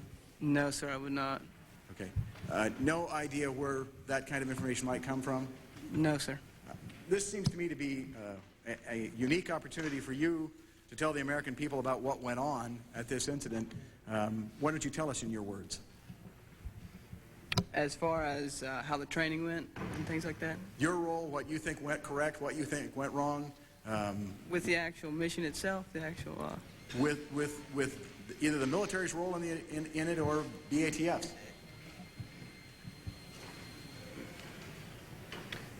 I wouldn't like to critique ATF's role, because I'm not a law enforcement officer, I don't have that kind of experience, so it would be an uneducated guess. So for me to say what ATF did right or what they did wrong would not help anything.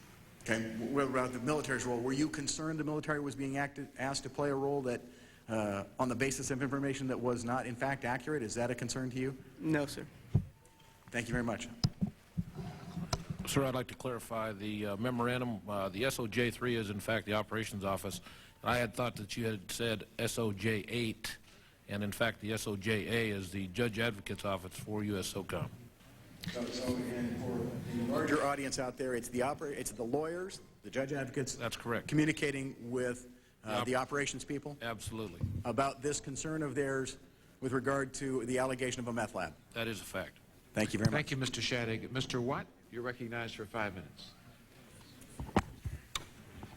Oh, Mr. Lantos is next. I'm sorry, I didn't see you there, Mr. Lantos. Then you're recognized for 5 minutes. Thank you very much, Mr. Chairman. I want to commend this panel for outstanding and professional set of responses that I was privileged to watch from my office. I'd like to go beyond the sphere of questioning that you have had so far. The purpose of a congressional hearing is really twofold.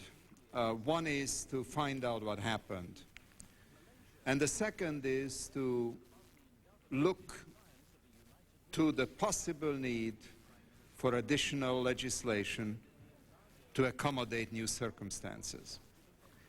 Now, I raised the question with an earlier panel with respect to the dramatically changing threat environment to the United States, both in terms of terrorism, nuclear smuggling, biological, chemical weapons, other items.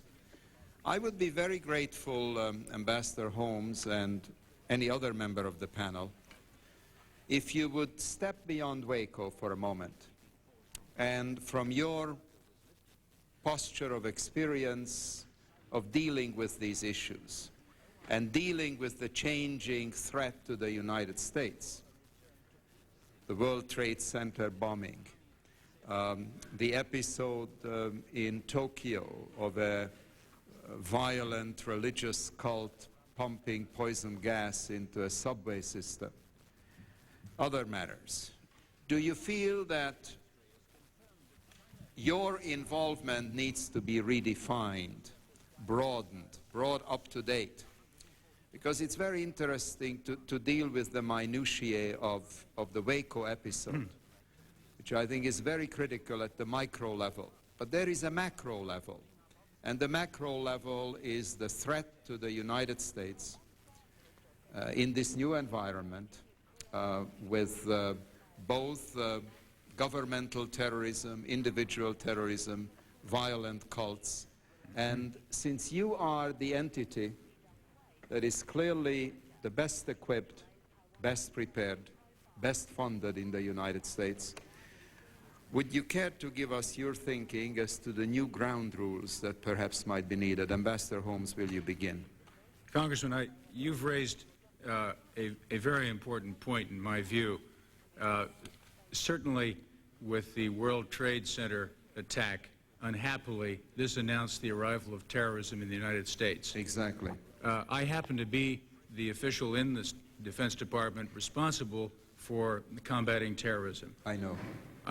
I have worked, all of us have worked very hard since the beginning of the administration to pick up on the very good work done by the Bush administration to expand our procedures, particularly in light of the phenomenon of the weapons of mass destruction and the possibility after the end of the Cold War that these kinds of weapons could fall into the hands of terrorists. We have done a lot of work. We've made a lot of progress, not only within the Defense Department, but interagency, working with our colleagues who have the lead agency responsibility. Overseas, it's the State Department.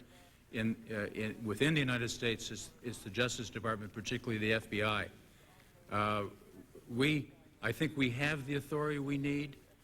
We have the funding. We're working on sharpening our procedures. conducting exercises, and we've had very strong support from the President in this regard. Would any of your colleagues on the panel care to comment? Go ahead. Yes.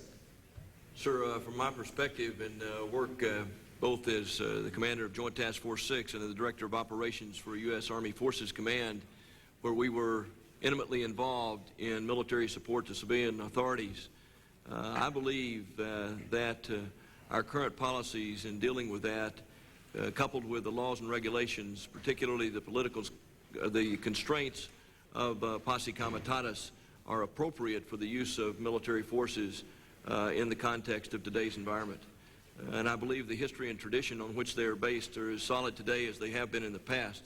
And my own view is that the emphasis in that regard, properly applied to civilian law enforcement agencies for their unique kind of work, different from the military type of work, is appropriate to combat some of that threat, sir.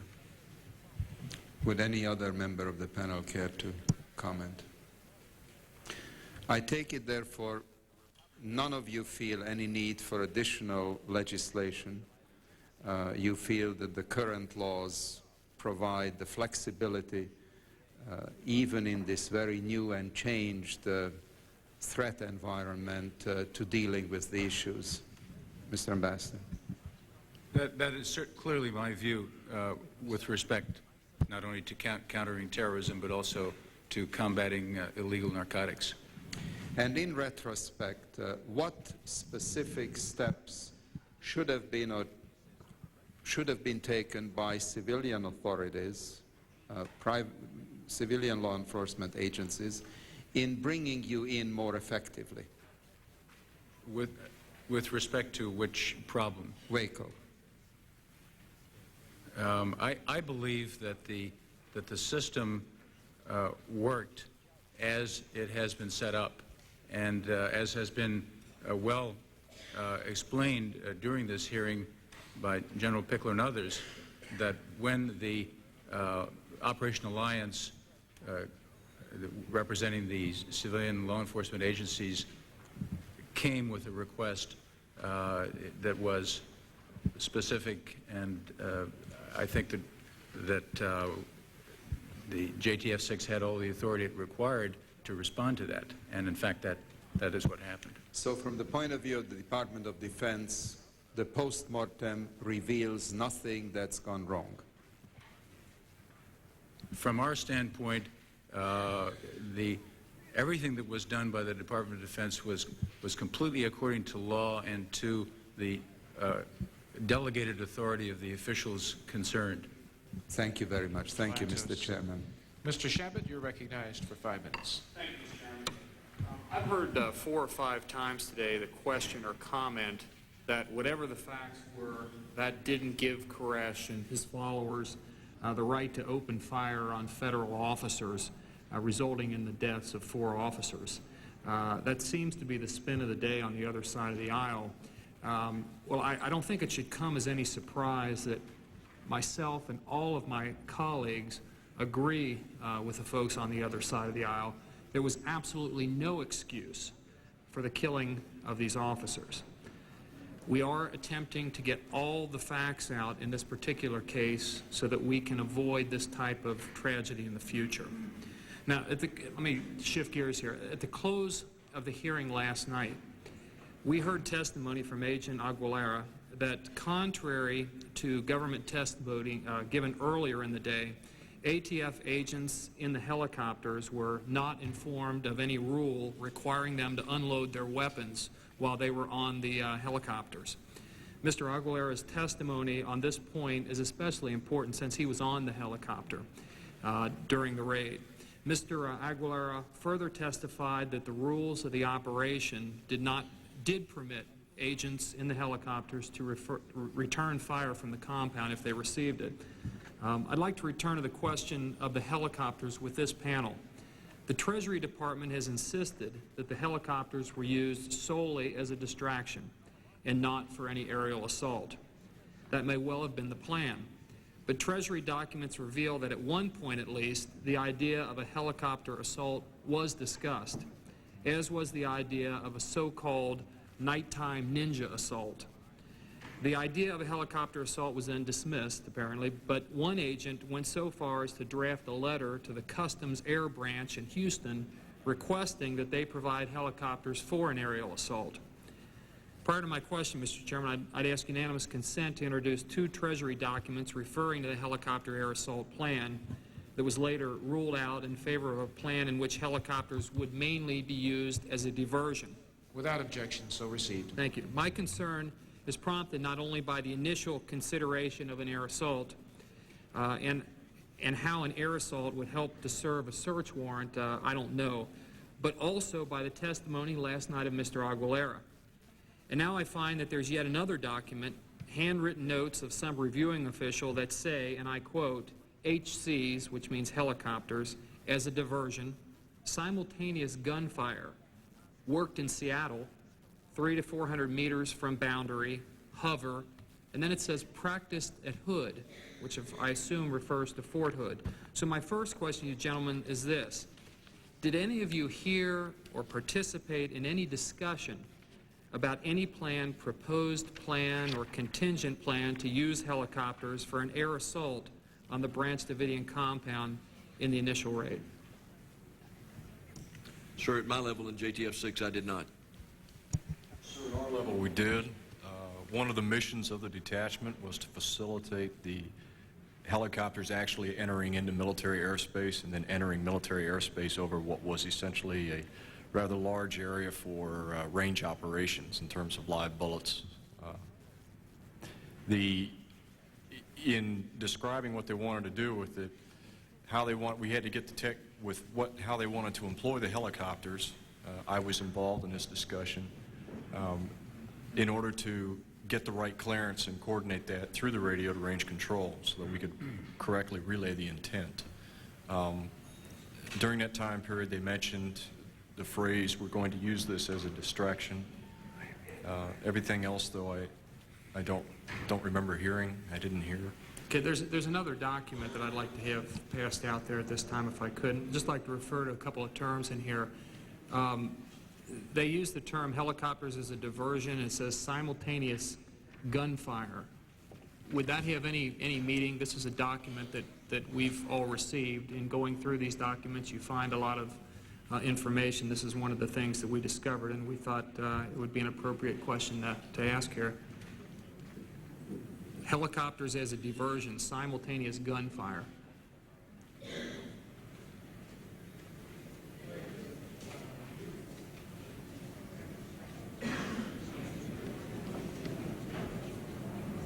Or worked in Seattle. Is there another incident in Seattle that would be relevant to the hearings that we have today? Those being asked a question preceding this one answered in the negative. Negative, sir. I'm not aware of any operation in Seattle or any reference to an operation in Seattle. That's clearly outside the JTF 6 area of operations anyway. Okay. Do you know if the Hood referred to there is Fort Hood in all likelihood?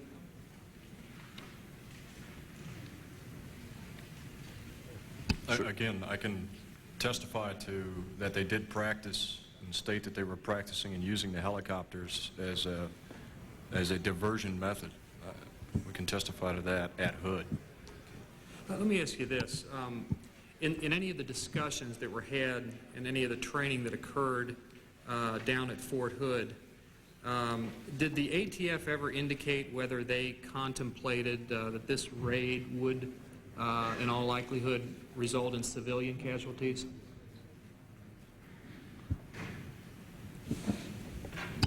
Contemplate? Yes. Was likely to result in civilian casualties or casualties to the members of the ATF themselves? I never got a feeling for what they determined to be their likelihood or the likelihood or what sort of percentage of possibility.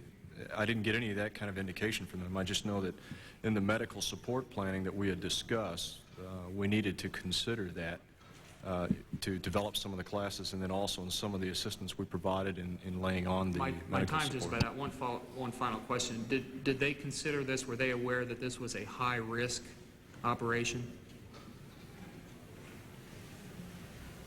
By high risk, I mean likely to take casualties on either side? I can only answer as to what I saw in terms of what they were planning and what assistance they asked us for around that area in terms of medevac planning. Thank you, Mr. Chairman. I don't think you can answer further. Mr. Watt? Thank you, Mr. Chairman. I want to address a question to Ambassador Holmes, General Huffman, and Colonel Lindley in particular. There are some of the members of these two committees who think that these hearings are a massive waste of taxpayer money and designed for a political objective rather than a legislative objective, and I was happy to see that Mr. Lantos at least started to talk about the notion of having some legislative connection as opposed to a lot of the witch hunt that we have been on during the course of these hearings. My specific question is, I take it that your connection with this is that you provided military support or involvement to some extent, and some people have questioned whether that stepped across the line in some way to get you into law enforcement as opposed to military conduct. Is there any one of you three gentlemen who I think are lawyers and assistant secretaries who believe that you in any way stepped across a legal line that the military should not have stepped across in this episode in any way? Absolutely not. Mr. Lindley and Mr. Huffman? No, Congressman, I do not. Would you say Mr. Lindley, I'm sorry, I didn't mean to. Sir, absolutely not, sir. Would the three of you say that the guidelines which basically define what those limits are between the military and the and law enforcement worked as they were designed to work in this particular case? I think the guidelines are clear and they worked. Based on my examination of the record, of course, I was not in the Defense Department at the time. Mr. Huffman? I was not a personal participant either, but based on my review, everything worked the way it was supposed to work. It worked as it was supposed to work, sir. Does either one of the three of you think that there is any kind of legislative response that this committee, these two committees, or that the Congress of the United States should be making to further clarify the line that between the military and law enforcement to address any abuses that took place in this process? I have no suggestions in that regard. I think the guidelines are very clear. General Huffman? I have no suggestions. No suggestions, sir. Thank you. I would just I have some question about whether these witnesses have any knowledge of these documents, just as they didn't seem to have any knowledge of the documents that Mr. Shabbat was introducing. But I would submit for the record the statements of a number of individuals who were actually on the helicopter who deny that they fired at any point. Without objection, so admitted. And I'll yield back the balance of my time. Thank you very much, Mr. Watt. Mr. Blute, you're recognized for 5 minutes. Thank you, Mr. Chairman. At this time, I would yield my 5 minutes to Chairman Zeller. Okay. Okay. And I'll yield to Mr. Shabbat. Thank you. I'll try not to use up all the time here. I appreciate that, Mr. Chairman. Just a couple of follow-up questions to Major Petrie here. I've got a document that I'd like to have delivered to you at this particular moment in light of your testimony about casualties. It's a document at the top. It says scenario, and the right-hand corner it says D1159, meaning we got this from the Defense Department. I'd like to bring your attention down to item number 6 and number 7. Item number 6 says DLEA recognizes that casualties are probable. Item number 7 says casualties will be DLEA, bad guys, and civilians. And I'm just wondering, have you ever seen this document before? No, sir, I've never seen it. Clear up something. That was going to be my next question. Does anyone else at the table aware of this particular item? I am the author of this, sir. What happened in this situation? Approximately 2 weeks after we became aware that the mission 002 Echo had in fact been the Waco operation, I was tasked by the Staff Judge Advocate at Special Forces Command to conduct a continuing legal education seminar for our group attorneys for other Special Forces groups that would be rotating through JTF 6. I have taken liberties with the situation to use this as a training event for the attorneys within Special Forces Command. This was part of a teleconference that went out. It's true that I used the rough fact basis that occurred out at Waco, Texas, but I elaborated on that a little bit for professional development with my attorneys and to engage in a discussion back and forth in the area of statutory interpretation and development. Let me ask another question here. Major Petrie, it's my understanding that you were at a meeting, I believe February 1st of '93, and at that meeting there were casualties discussed at that meeting. Is that potential casualties at the Operation Alliance? At Op Alliance, and I think the date was 2 February. I may have given the staffers a wrong date. They gave me February 1st, but if it's 2nd or 1st, I think First that's or fine. second, Doesn't sir. matter too much. Once again, it was, at that time, it was put to us and couched in the terms of eventuality, or not eventuality, but the possibility. It was in case of... Go ahead. It was couched to us in terms of in case of casualties. Sure, I might add. What type of casualties were we talking about, though? Well, I think at that point it was not so much whether it was LEA or whether it was so much residents or somebody with a weapon. It was put to us, or as we understood it, we were discussing types of wounds and we were discussing age groups.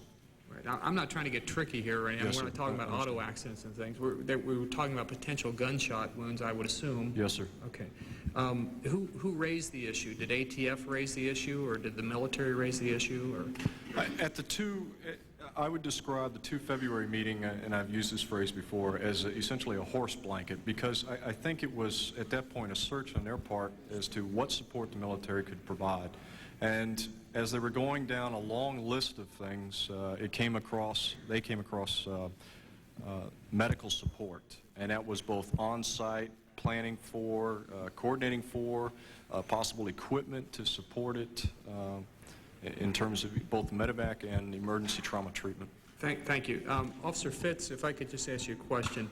It's my understanding that you taught the ATF members proper ways to carry the casualties, etc. Is that right? We discussed it, yes, sir. I'm sorry, I couldn't hear you. We discussed it. We never actually went through hands-on, but it was discussed the proper way to transport. What was discussed? Just the proper carries and then way to carry the casualties from the site back to the first level care. And what type of casualties are we referring to here in all likelihood? Gunshot wound casualties, sir. And did you, it's my understanding that you actually contacted a local ambulance company about this matter to be on standby or to give additional assistance if it were necessary? Yes, so I contacted an ambulance company to find out the availability of having an ambulance on site during the day of the... And I assume that that's because that it was very possible that there might be fairly heavy casualties in this action. Sir, when you're planning medical evacuation, you plan for worst-case scenario at all times. Right. And it wasn't the worst-case scenario that happened here necessarily, but it was a pretty bad scenario. I think my time's up. Yeah, Mr. Shabbat, I was going to say your time is up. Thank you. Ms. Lofgren, I believe you were passed earlier. Would you like 5 minutes? Mr. Chairman, I'm sorry. Before you return to Ms. Lofgren, I wonder, since Colonel Lindley has identified the document that was referred to, I'd ask unanimous consent to be made part of the record. Without objection. Thank you, Mr. Chairman. Ms. Lofgren, would you like to take up your 5 minutes? Yeah, I don't think I'll take my whole 5 minutes, because most of my questions have been asked and answered. Really just following up, in a sense, on my colleague from California's question earlier about the role of the military forces in our country in civilian disorder in the future as the world becomes more complicated. I think one of the things that has kept our country strong and safe, and every military person I've ever met agrees, is the civilian control of the armed forces and separation of the military from civilian patrol of law enforcement. And I know that the Posse Comitatus law does maintain that distinction between patrol and the like. And yet, as I've listened to the detailed collaborative efforts that were made that were clearly consistent with what the law requires, it occurs to me to what extent you all were invited to suggest alternatives to the plan that you were asked to collaborate on or train for, prepare for. Earlier, to the panel preceding you, I asked whether, given the fact situation, as I think any reasonable person would have known it by the time of the final day in April, we were dealing with a cult figure who had pretty obviously beaten babies and raped children and was in charge and had controlled really the will of people, and whether or not an armed assault was likeliest to resolve the situation. I think it was engaged in good faith, but obviously it didn't work. And whether you were asked for advice on alternative plans, given the vast resources the military has in the psychological fields and the like, and probably greater than what is available to civilian authorities. And if you were not asked that, do you think that is a proper training role for the military to consider in the future? General Huffman, do you have a comment, or whoever has a comment on that, I would appreciate? I have no knowledge that the military was asked for any alternative plans. I certainly do not know whether the military advised on any alternative plans. As has been pointed out, this was a civilian law enforcement agency operation. They have the expertise. They asked us for specific support under the law, which we provided. Yes, ma'am.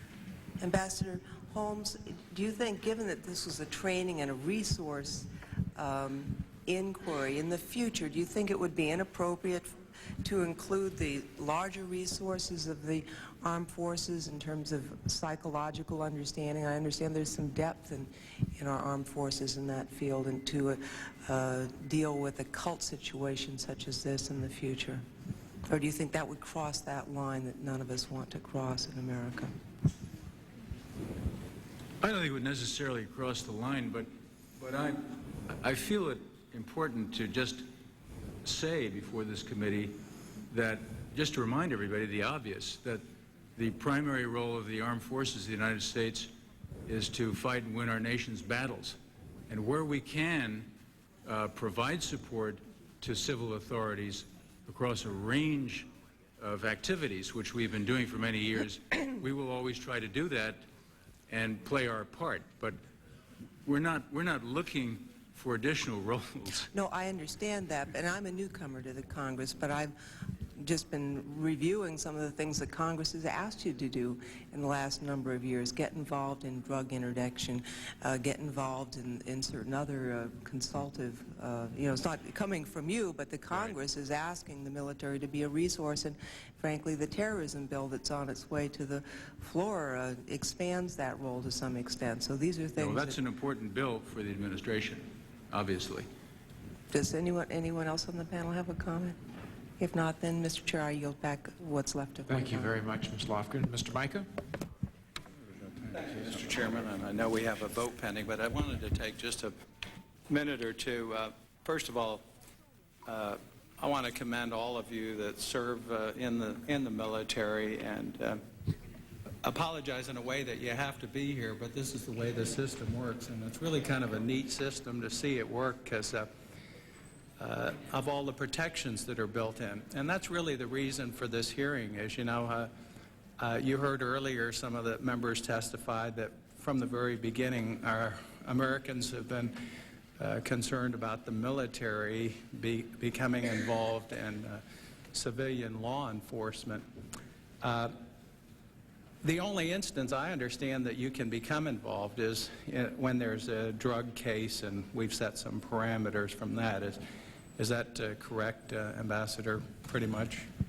Except in disasters and things No, like that. I was going to say it really isn't. I mean, there is a wide panoply of activities established under law for support, and they can be anything from man-made to natural disasters Exactly, to but emergencies. in this particular instance, the pretense on which you went into this Waco situation was under a drug. Well, that legislation began in 1989. Right. And that is under the counter-drug support legislation. The thing that disturbs me, and we had the sheriff sitting at the other end, or deputy sheriff, and he said there'd been no evidence of a drug lab there for some time. Don't you all feel a little bit sort of duped by the information that you were given? Now, I don't want to say anyone here acted improperly, because you all did, and you followed a chain of command. But now that it's taken place, it doesn't appear that there was that threat. Well, based on my secondhand knowledge of the situation, I have to say that our people have to react to the situation and to the circumstances at the time. And at the time, they did receive advice from Operation Alliance based on the... They took orders and they did No, what they took a request. Right. Well, let me ask you about the request, if I may, for just a second. You said, you have this alliance or council that makes the decision. Operation Alliance. Is this a committee decision, or is there a military or civilian person that really signs on the dotted line? I kept hearing saying, well, Washington approved or the alliance approved. Is it the military? Who makes that decision? Who is the... I would ask General Pickler to answer that question. Could you tell me? He was the man on I the don't spot. know. I really want to find out. So there's a comprehensive process, as you might expect, for the receipt and processing of support requests for military. Sir, who signs who is the ultimate signator to that? I mean, or is it are there many signatures if I look at, are there many people that sign off? There should be an audit trail of signatures, but requests can also come into Operation Alliance on a verbal nature.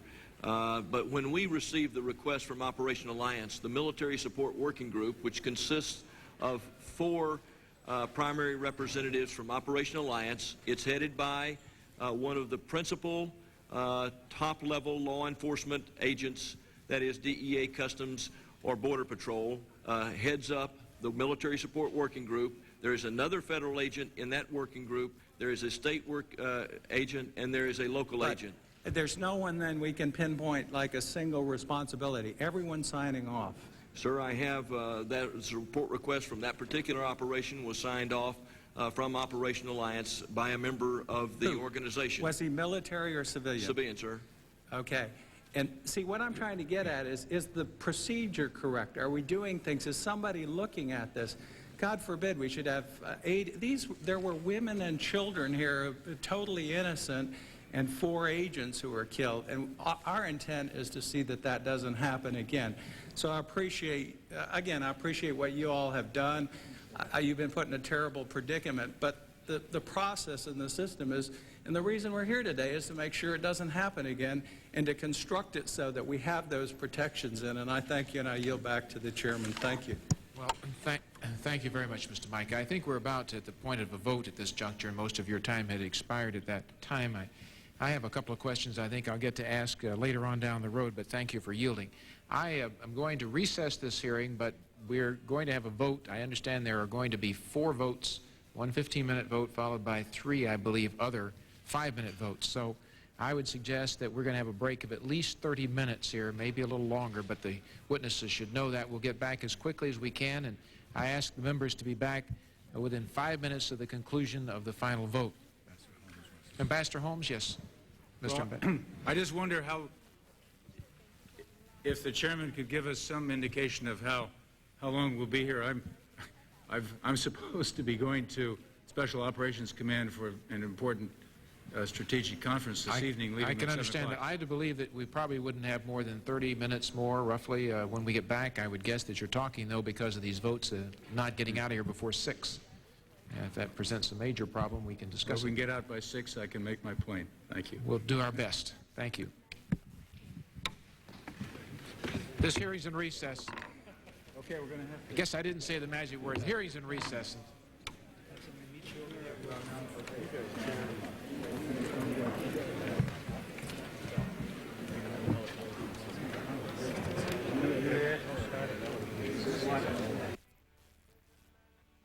We'll continue with this hearing in a few minutes. First, some programming information.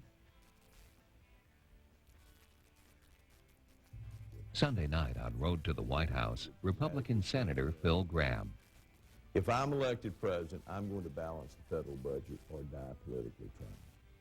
I don't think we can go on this spending spree, and I think America is ready for a president who will say no when no is the right answer, and no is often the right answer in Washington, D.C. Road to the White House, Sunday night at 7 and 10 Eastern and Pacific Time on C-SPAN, the political network of record. We now continue with the House Joint Subcommittee hearing on federal actions at Waco, Texas in the spring of 1993. This was the second day of 8 scheduled days of hearings.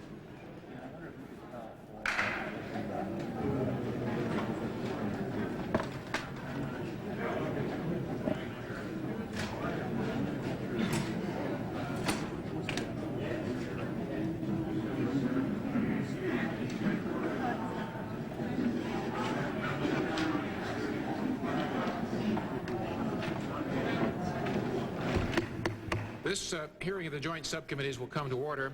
When we had our recess a few moments ago, we were in the process of completing questions of this panel of the military relative to their knowledge of the Waco incident. And I believe at this point in time, we are ready to ask if Mr. Heineman has a question or two. You have 5 minutes if you like, Mr. Heineman. Thank you, Mr. Chairman. This time, I'd like to yield my time to the gentleman from Tennessee, Mr. Bryant. I thank my colleague, a lifetime career law enforcement officer from New York and North Carolina, presently serving the Congress out of North Carolina, for yielding time to me. Let me ask Major Petrie, if I could, are you familiar with the term, and is it a military term that you're used to using, dynamic entry? No, sir. It's not a military term? No, sir, it's not. And are you familiar with it now? Yes, sir, now. As a result of these hearings? Yes, sir. What do you understand that? Have you heard about that through the ATF or anything? I don't recall, or I don't remember hearing the phrase dynamic entry through ATF.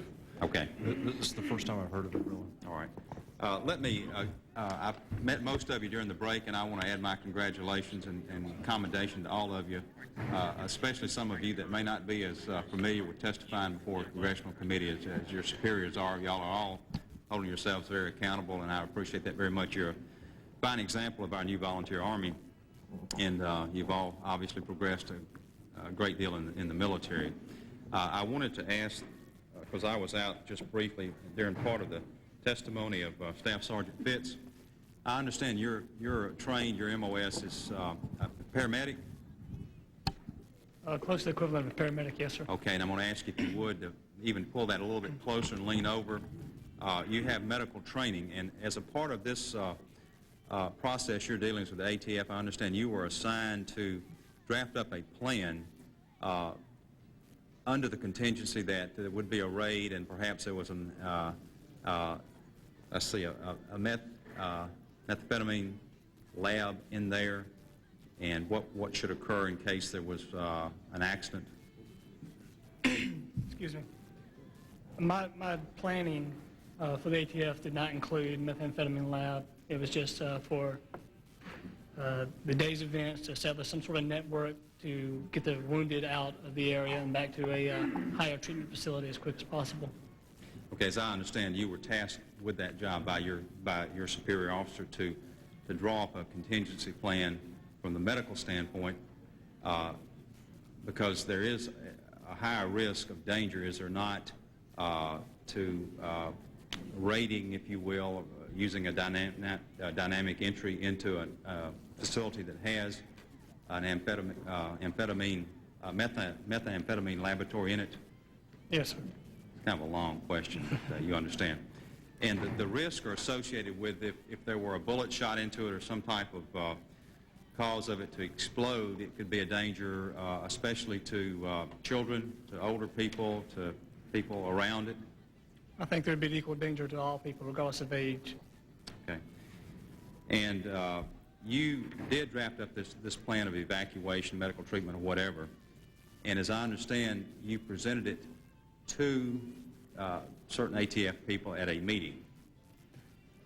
So the thing that we presented at the meeting in Houston was a research paper that I had done previous to that about the dangers and cautions a detachment, a special forces detachment, should take if they encounter a methamphetamine lab. The setting up the medical evacuation network was done after the Houston meeting, and that concerned mainly just getting points of contact and giving my advice what I felt they needed as far as the medical evacuation net concerned. So the paper that you gave to the agents with ATF concerned the dangers that we've talked about already. Yes, sir, concerned the dangers. And then I understand you had a subsequent meeting on the heels of this meeting in which there was never a discussion during that meeting, and as far as you were concerned, it was never discussed again in terms of that laboratory. So the meeting was over a 2-day period in Houston. It was, I consider it was one meeting, and then no, I never again discussed the methamphetamine lab with any of the agents. And I guess my question was, did you ever hear the agents, the ATF agents, talk to you about the lab being there anymore? I got the impression that basically you understood that subject just dropped off the earth. That was my impression, sir, but as I stated earlier, I was trying to do research with a book they had listing the people inside the compound so I would know what kind of medical evacuation, extra extraordinary measures that might be needed at the site when the raid, for better lack of term, went down. I think that's fair enough. Y'all were not here yesterday when I expressed my concerns, much as many on this side have, that no one here is condoning what went on at Waco in terms of Mr. Koresh and how he responded to this. It was totally irresponsible in terms of firing back at these agents. That should not have occurred. He should not have abused these children if that's what he did, and I assume he did. We've got testimony there. But on the other hand, there were mistakes made on the other side. There were 20 other children that died as a result of the second dynamic raid on that. And as Congress, we have oversight. It's our job to oversee these federal agents and make sure that what was done was proper. If there was error, if there was mistake, that we correct that so that we don't have another Waco. And that's the intent of this hearing, and I think we're making some good progress on that. And I want to commend each one of you for your testimony and thank you for making your appearance today. You've added a great deal to this hearing. I would yield back the balance of... That's all right, Mr. Bryant. Your time has expired, or Mr. Heineman says in this case. Mr. Barr, you're recognized for 5 minutes. Thank you, Mr. Chairman. I'd like to yield my time to the gentleman, Chairman Zeloff. Thank you, Mr. Barr. General Pickler, I just, one quick question. I overheard you say something about verbal approvals. Is that the case, or did I misunderstand in terms of some requests for military assets? No, sir, I did not say verbal approvals. I believe I intended to say that there were verbal requests and discussions of missions that took place, but not verbal approvals. Not verbal approvals, no, You sir. just made me feel a lot better about the process. Ambassador Holmes, did you ever receive any funding from the drug interdiction effort relative to Waco and the use of military assets at Waco in terms of interdiction money?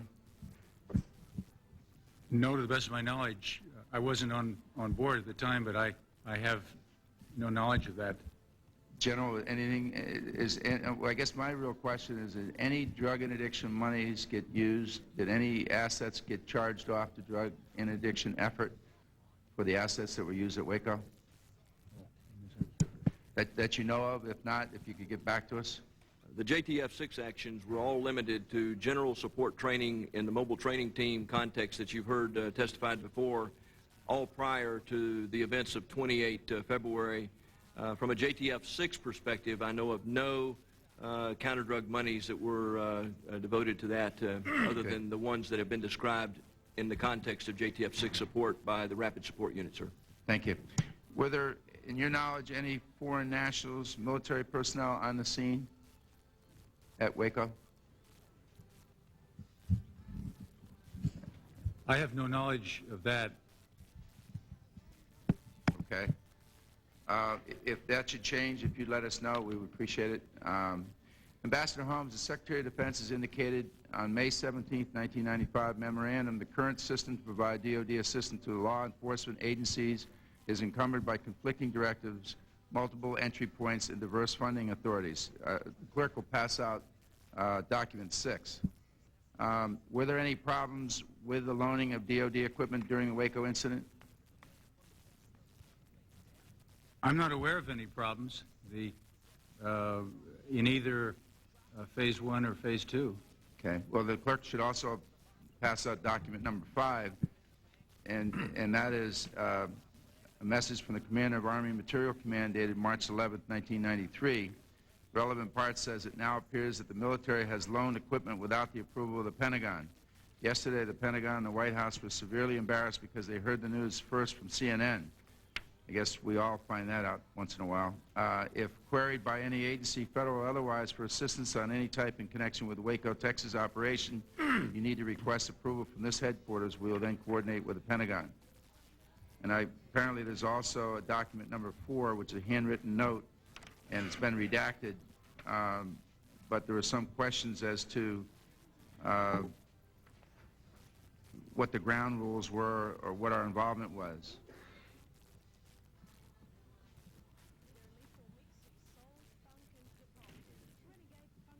I guess I'll just open an open comment. Anything that you care to comment on any of those documents? Well, the only document that I'm very familiar with is 6A. 6A? Which is the document signed by Secretary Perry on military support to civil authorities, and the attached document signed by my immediate boss, Undersecretary Walt Slocum, which basically assigns me the responsibility for conducting a review ordered by Secretary Perry. Okay, thank you. Just my last question here, and on the amount of assets that were used at Waco included 2 UH-1 helicopters, 10 M2A1 Bradleys, 2 main battle tanks Abrams, 2 HMMWVs, and 3 CH-47s and 3 UH-1 helicopters on standby. In addition, the Texas Army National Guard support included 10 Bradley fighting vehicles, 5 combat engineer vehicles, and 12 HMMWVs. I just would like to say that on September 14, 1993, General Montgomery requested only 4 Abrams and 14 Bradleys for support of troops in Somalia, and the tragic end of that request was no, and we gave more military hardware to Waco than we did to support and could have prevented perhaps those 18 deaths, which were tragic. I don't necessarily expect a comment except anything that you would add to it. It just seems that it's a tragedy that the decision-making, any I have no comment. Thank you very much. Time is up, Mr. Zeloff. Mr. Taylor is asking if you yield, but his time is up, Mr. Taylor. He does not have time to yield. Mr. Souder? Thank you, Mr. Chairman. I, too, want to thank all of you for coming. I've always been proud of my Uncle Bud, who is a Green Beret 8th Team Special Forces, and I'm really proud that you're there to defend our liberty. I think part of the problem with this is it's very scary to see all of you at a panel on a domestic issue, because that's one of the things that we're very concerned about in founding of our country, because you're our best and brightest fighters in our special forces, and that's partly why we're doing this examination, not to critique you so much as to say were you used properly. And one of the concerns that I have, and I've been getting all kinds of calls in my office, people handing me things, and it's very difficult to verify what things are true and what things aren't true. But I wanted to ask Mr. Moreland a very specific question, and I'm sorry I can't verify, and I want to ask you personally. Under oath, did you recently say to a fellow member of the Army something to this effect: I don't care, I'm getting out of the Army anyway, when I go up there and they put me under oath, I'm going to tell everything that went wrong? No, sir, not to my knowledge. No. Thank you, No. and I assume that that's actually an honest answer, and I'm sorry that I put you to that, but we get these in, and I wanted to ask you the question, and I appreciate your honesty in the answer. I yield the rest of my time to Mr. Schiff. Thank you, gentlemen, for yielding. Colonel Lindley, I'd like to go back to this scenario that you drew up, and I understand it was for future training. But one of the premises here is that the Domestic Law Enforcement Agency want to take down a lab, meaning a methamphetamine lab. Is that the premise of the Waco mission as you understood it? Yes, sir. In fact, that was the only issue, was the issue of the methamphetamine lab. The guns came up later. The guns came up later? Yes, sir. Right.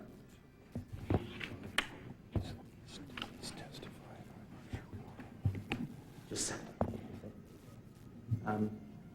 excuse me. I'm sorry for that. I just wanted to say that I think that that shows one smoking gun here at least, and I can assure everyone I am making no pun in that. We have the fact that although no law may have been violated, the fact is that the Alcohol, Tobacco, and Firearms Department were in so much of a hurry to get military support that they knew that they were not going to get some military support, at least from Joint Task Force 6, unless there was a drug connection. What they did was create the drug connection, because without the drug connection there would have been no military support for their operation. I think we've established that through these two panels.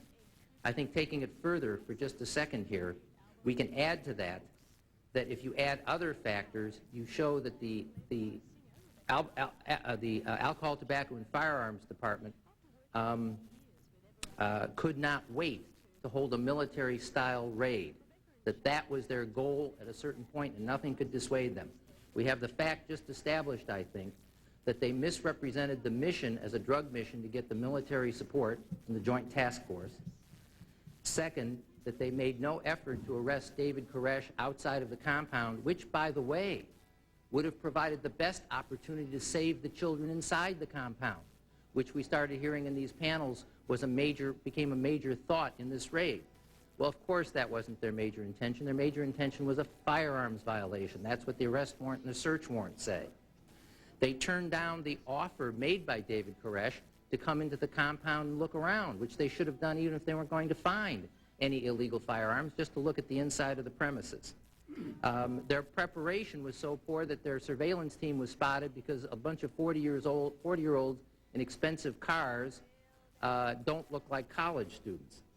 They went ahead when surprise was lost. They were rushing to get the media there because the tip to the mailman, who was a Koresh supporter, was from a news truck that was looking for the Waco site. And it was only ATF who could have told the news media, be there.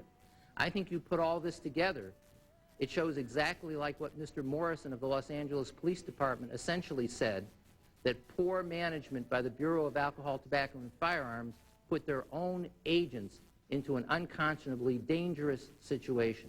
With that, Mr. Chairman, I yield to you any remaining time. Thank you very much for yielding. I wanted to ask one question of you, General Pickler.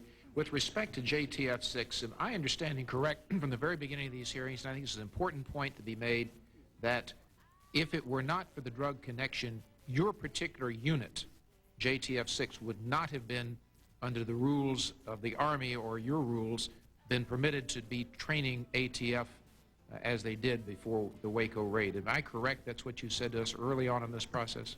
Yes, sir, I did say that. If it were not for some kind of drug connection, we would not have been participant, or we would have not have trained the agents in this process. Taylor.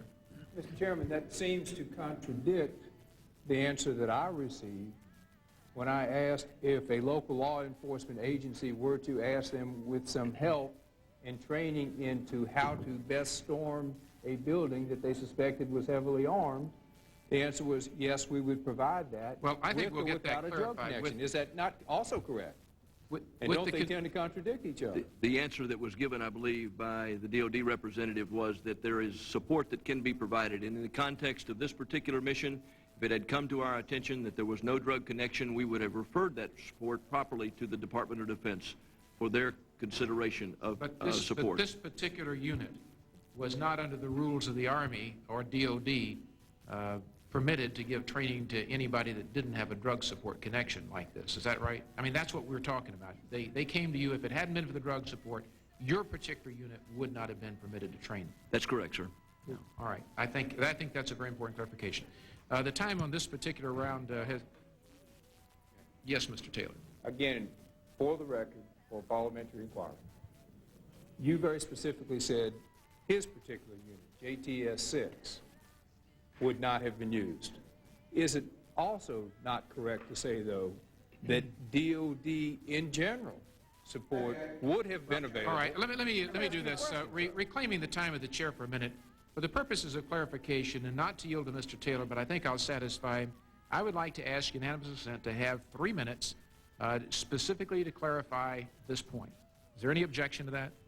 If not, I would like to ask the questions of Ambassador Holmes and General Pickler. Let's go over this step by step, very, very briefly. Anybody coming to you from another law enforcement community asking you for assistance, it would not be illegal for the Department of Defense to provide that, whether it had a drug connection or not, under the Posse Comitatus laws. Is that correct, Ambassador Holmes? In general? Yeah, in general, that's correct. But I think I can clarify, JTF-6 is specifically set up to respond to requests from law enforcement in the prosecution of the drug war. All right, what happens if somebody comes to you as a matter of policy? Now, we talked about law. Let's clarify that. Is there any policy in the Department of Defense or in the Department of the Army, which perhaps General Pickler or somebody else would know about more definitively than you would, Ambassador Holmes, that would prohibit any unit other than this particular one, JTF-6, from responding to a request for assistance as a policy matter, not a legal matter, whether or not there was a drug connection? You mean in the drug No, not in the connection? drug war. Forget the drug war. Let's say there is no drug war or no drug issue involved, and you get a law enforcement agency of the federal government, FBI, ATF, anybody coming to you asking for assistance, and there's no drug connection, is in training or in preparation or in providing equipment, not operationally, would you be able to provide that under the policies that existed in DOD and the Department of the Army at the time the request was made by the ATF concerning the Waco raid? Yes, to the best of my knowledge, that is correct. You would have been. I mean, obviously, every request is vetted and looked at depending on the nature of the request. There was no inherent regulation or policy restriction otherwise. In fact, it is authorized by act of Congress, this kind of support. But JTF-6 was a particular unit designed to work with the drug issue. Is that correct, General Pickler? That's correct, within the southwest border region, whose limits were defined not only geographically, but the southwest border high-intensity drug trafficking area, the southwest border HIDA. And that's all you did, is work with the drug question? At that time, sir, the limit of our support was to federal, state, and local law enforcement agencies, Title X support, within the southwest border region. But you had other missions besides that inside the Army? Or was that the sole mission of JTF-6? That was the sole mission of JTF-6. Mission. All right. That's what I wanted to know. I think that's clarified it. I think that's taken plenty of that time. Mr. Zeloff? I just have one quick question, Mr. On Crane, that to same unanimous consent, I will yield to you to clarify that. clarify one quick question, and I think I may have asked the wrong person. Mr. Crane, was the money used for Waco training previously designated as counter-drug funds for JTF 6? Sir, I'm not a budget guy. I'm not really able. JTF 6, Special Forces Command Support to JTF 6, is funded by ForceCom P2 CD dollars. And which is? Drug money, sir. Okay, I was just trying to get to the... Okay. Okay. Any other support that we provide to other agencies is handled separately, but JTF 6 support is paid by I think ForceCom. the question Mr. Zeloff has needs one follow-up to make it real clear. If an agency of the federal government, a law enforcement agency, generally Ambassador Holmes or anyone else who can answer this, comes to you seeking assistance, equipment, or training, forget the drug question for a moment. If the drugs are not involved and it's not JTF 6 or whatever, is there a requirement in the interagency rules or regulations or by law that that other agency or its parent reimburse the Department of Defense or the military agency for the cost of that equipment and training? Generally speaking, this kind of support is reimbursed, but under certain circumstances it can be waived. But in the case of the drug support effort that JTF 6 provided, there would be no reimbursement required that's funded. under the law. That is funded by Congress. Thank you very much. So whatever we spent on Waco training costs came out of the drug interdiction component of the nation's drug war.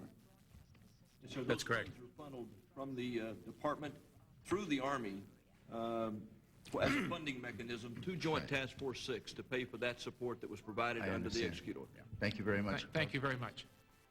The answer to that question is yes, for the record. I want to recognize Mr. Bryant, then you have your 5 minutes. Thank you. Thank you, Mr. Chairman. I yield my time to Mr. Bullier. Thank you, Mr. Bryant, for yielding to me. In conclusion, I have a few comments that I'd like to make. First of all, I'd like to thank each of you for coming. I know that Lieutenant Colonel Lindley, you've come from Japan to be here. Major Petrie, you've come from Hawaii.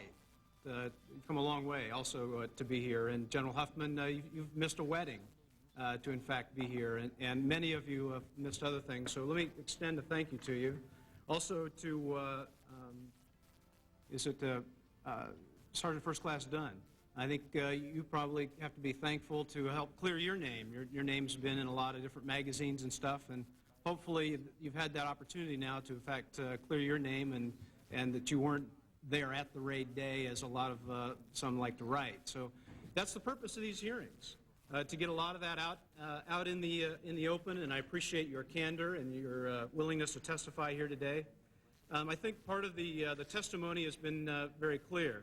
And it clear is that today we had DEA testify that they were never contacted for assistance, and that with regard to the use of a FLIR to detect methamphetamine lab, FLIR being the forward-looking infrared radar, the use of the F-4 flying from Alabama to Texas, they don't do that kind of thing. Also, it's clear that JTF 6 assumed at face value the presence of the drug lab. I also would say that it's easy to Monday morning quarterback, and that's not really what our job here to do, but I am concerned, though, that when two of the witnesses did discover at a Houston meeting that really this kind of was a ruse, that it perhaps was a fabrication, they really aren't concerned about the drug nexus, that maybe they should have kicked that up to JTF 6, to the command, to say, you know, they really shouldn't gain access to all of our training and expertise. They got other ways to be able to access that. Perhaps that should have been done. That's Monday morning quarterback stuff, but that's something that definitely concerns me. And I'm sure that future commanders of JTF 6, when they get an inquiry from BATF on a drug lab, but maybe they might ask a few questions and not just accept things on face value. I see a smile there. The other issue is, I know that some questions were asked of the Ambassador Holmes that with regard to should we make any legislative changes, and his sort of, gee, I like the way things are, doesn't satisfy me. because I also know that Dr. Perry has appointed you to the offline task force to look into the open access and how much access really is there to the military to participate in local law enforcement. And that's part of the role. So I think we do need that further review. I'm also one, though, that has some concern here with regard to the Posse Comitatus statute. We have this statute in place. It's good policy for our country. No one has ever been prosecuted under the criminal statute.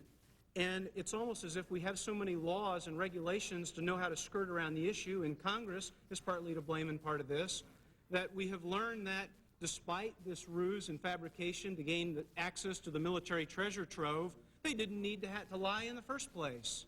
That's what we learned here today, that there are all kinds of methods and ways to access that military treasure trove. So they didn't have to lie, but in fact we had that lie. So I'm pretty concerned. I'm concerned when we have the National Guard out there being able to say, well, we're the National Guard, we're outside the Posse Comitatus statute, and I want the federal government to pay for what I do. I want state control. I will help in a federal mission. And by the way, I'll pick up the phone and I'll call an adjutant general where I have a memorandum of understanding, and he'll send fighter jets. You see, when we created, when the founders created the Constitution, and when they had a well-regulated militia in mind, you have to remember it was muskets back then. Had a range of 100 yards, 150 yards maximum. Today we have states that have power projection capabilities that go far beyond their own state borders. We have more power projection capabilities than most countries.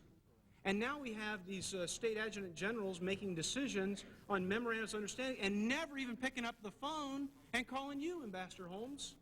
Now, if I were you, that would kind of concern me, or calling anybody else, whether it's at Guard Bureau or whatever. So I think it's pretty good for us to have a review, and for you also in your process here. I compliment the Secretary of Defense for appointing you to this task force to look into the access issues, because I think America here has learned that there was no conspiracy here between you and the BAT. There's no conspiracy. There was, in fact, some falsehood here to gain that military access, which was unfortunate.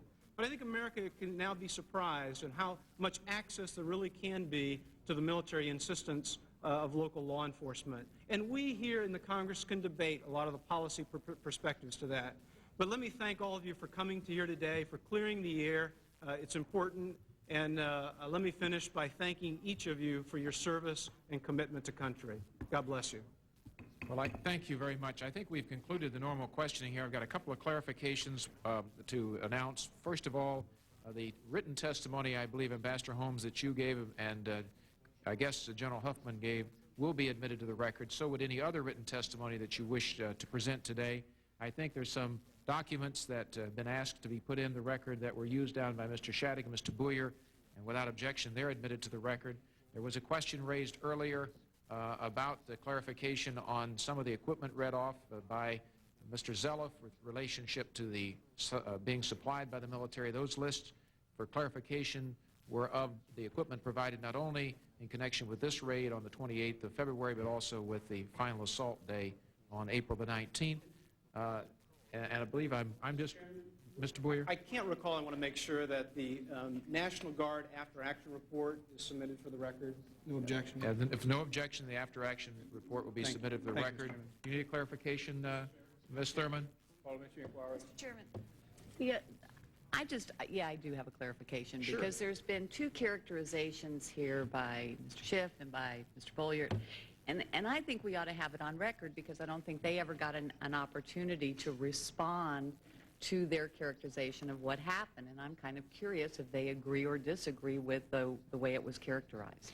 Well, I think the clarification of some members' characterization, Ms. Thurman, is a little different than the factual part of this. I don't know how But I thought we were trying to get to the facts. Well, we do. But, I mean, members do tend to give their comments, and I think they have the right during their 5 minutes to make the comments. We're just trying now to do the administrative process. Mr. Taylor, you have an administrative clarification?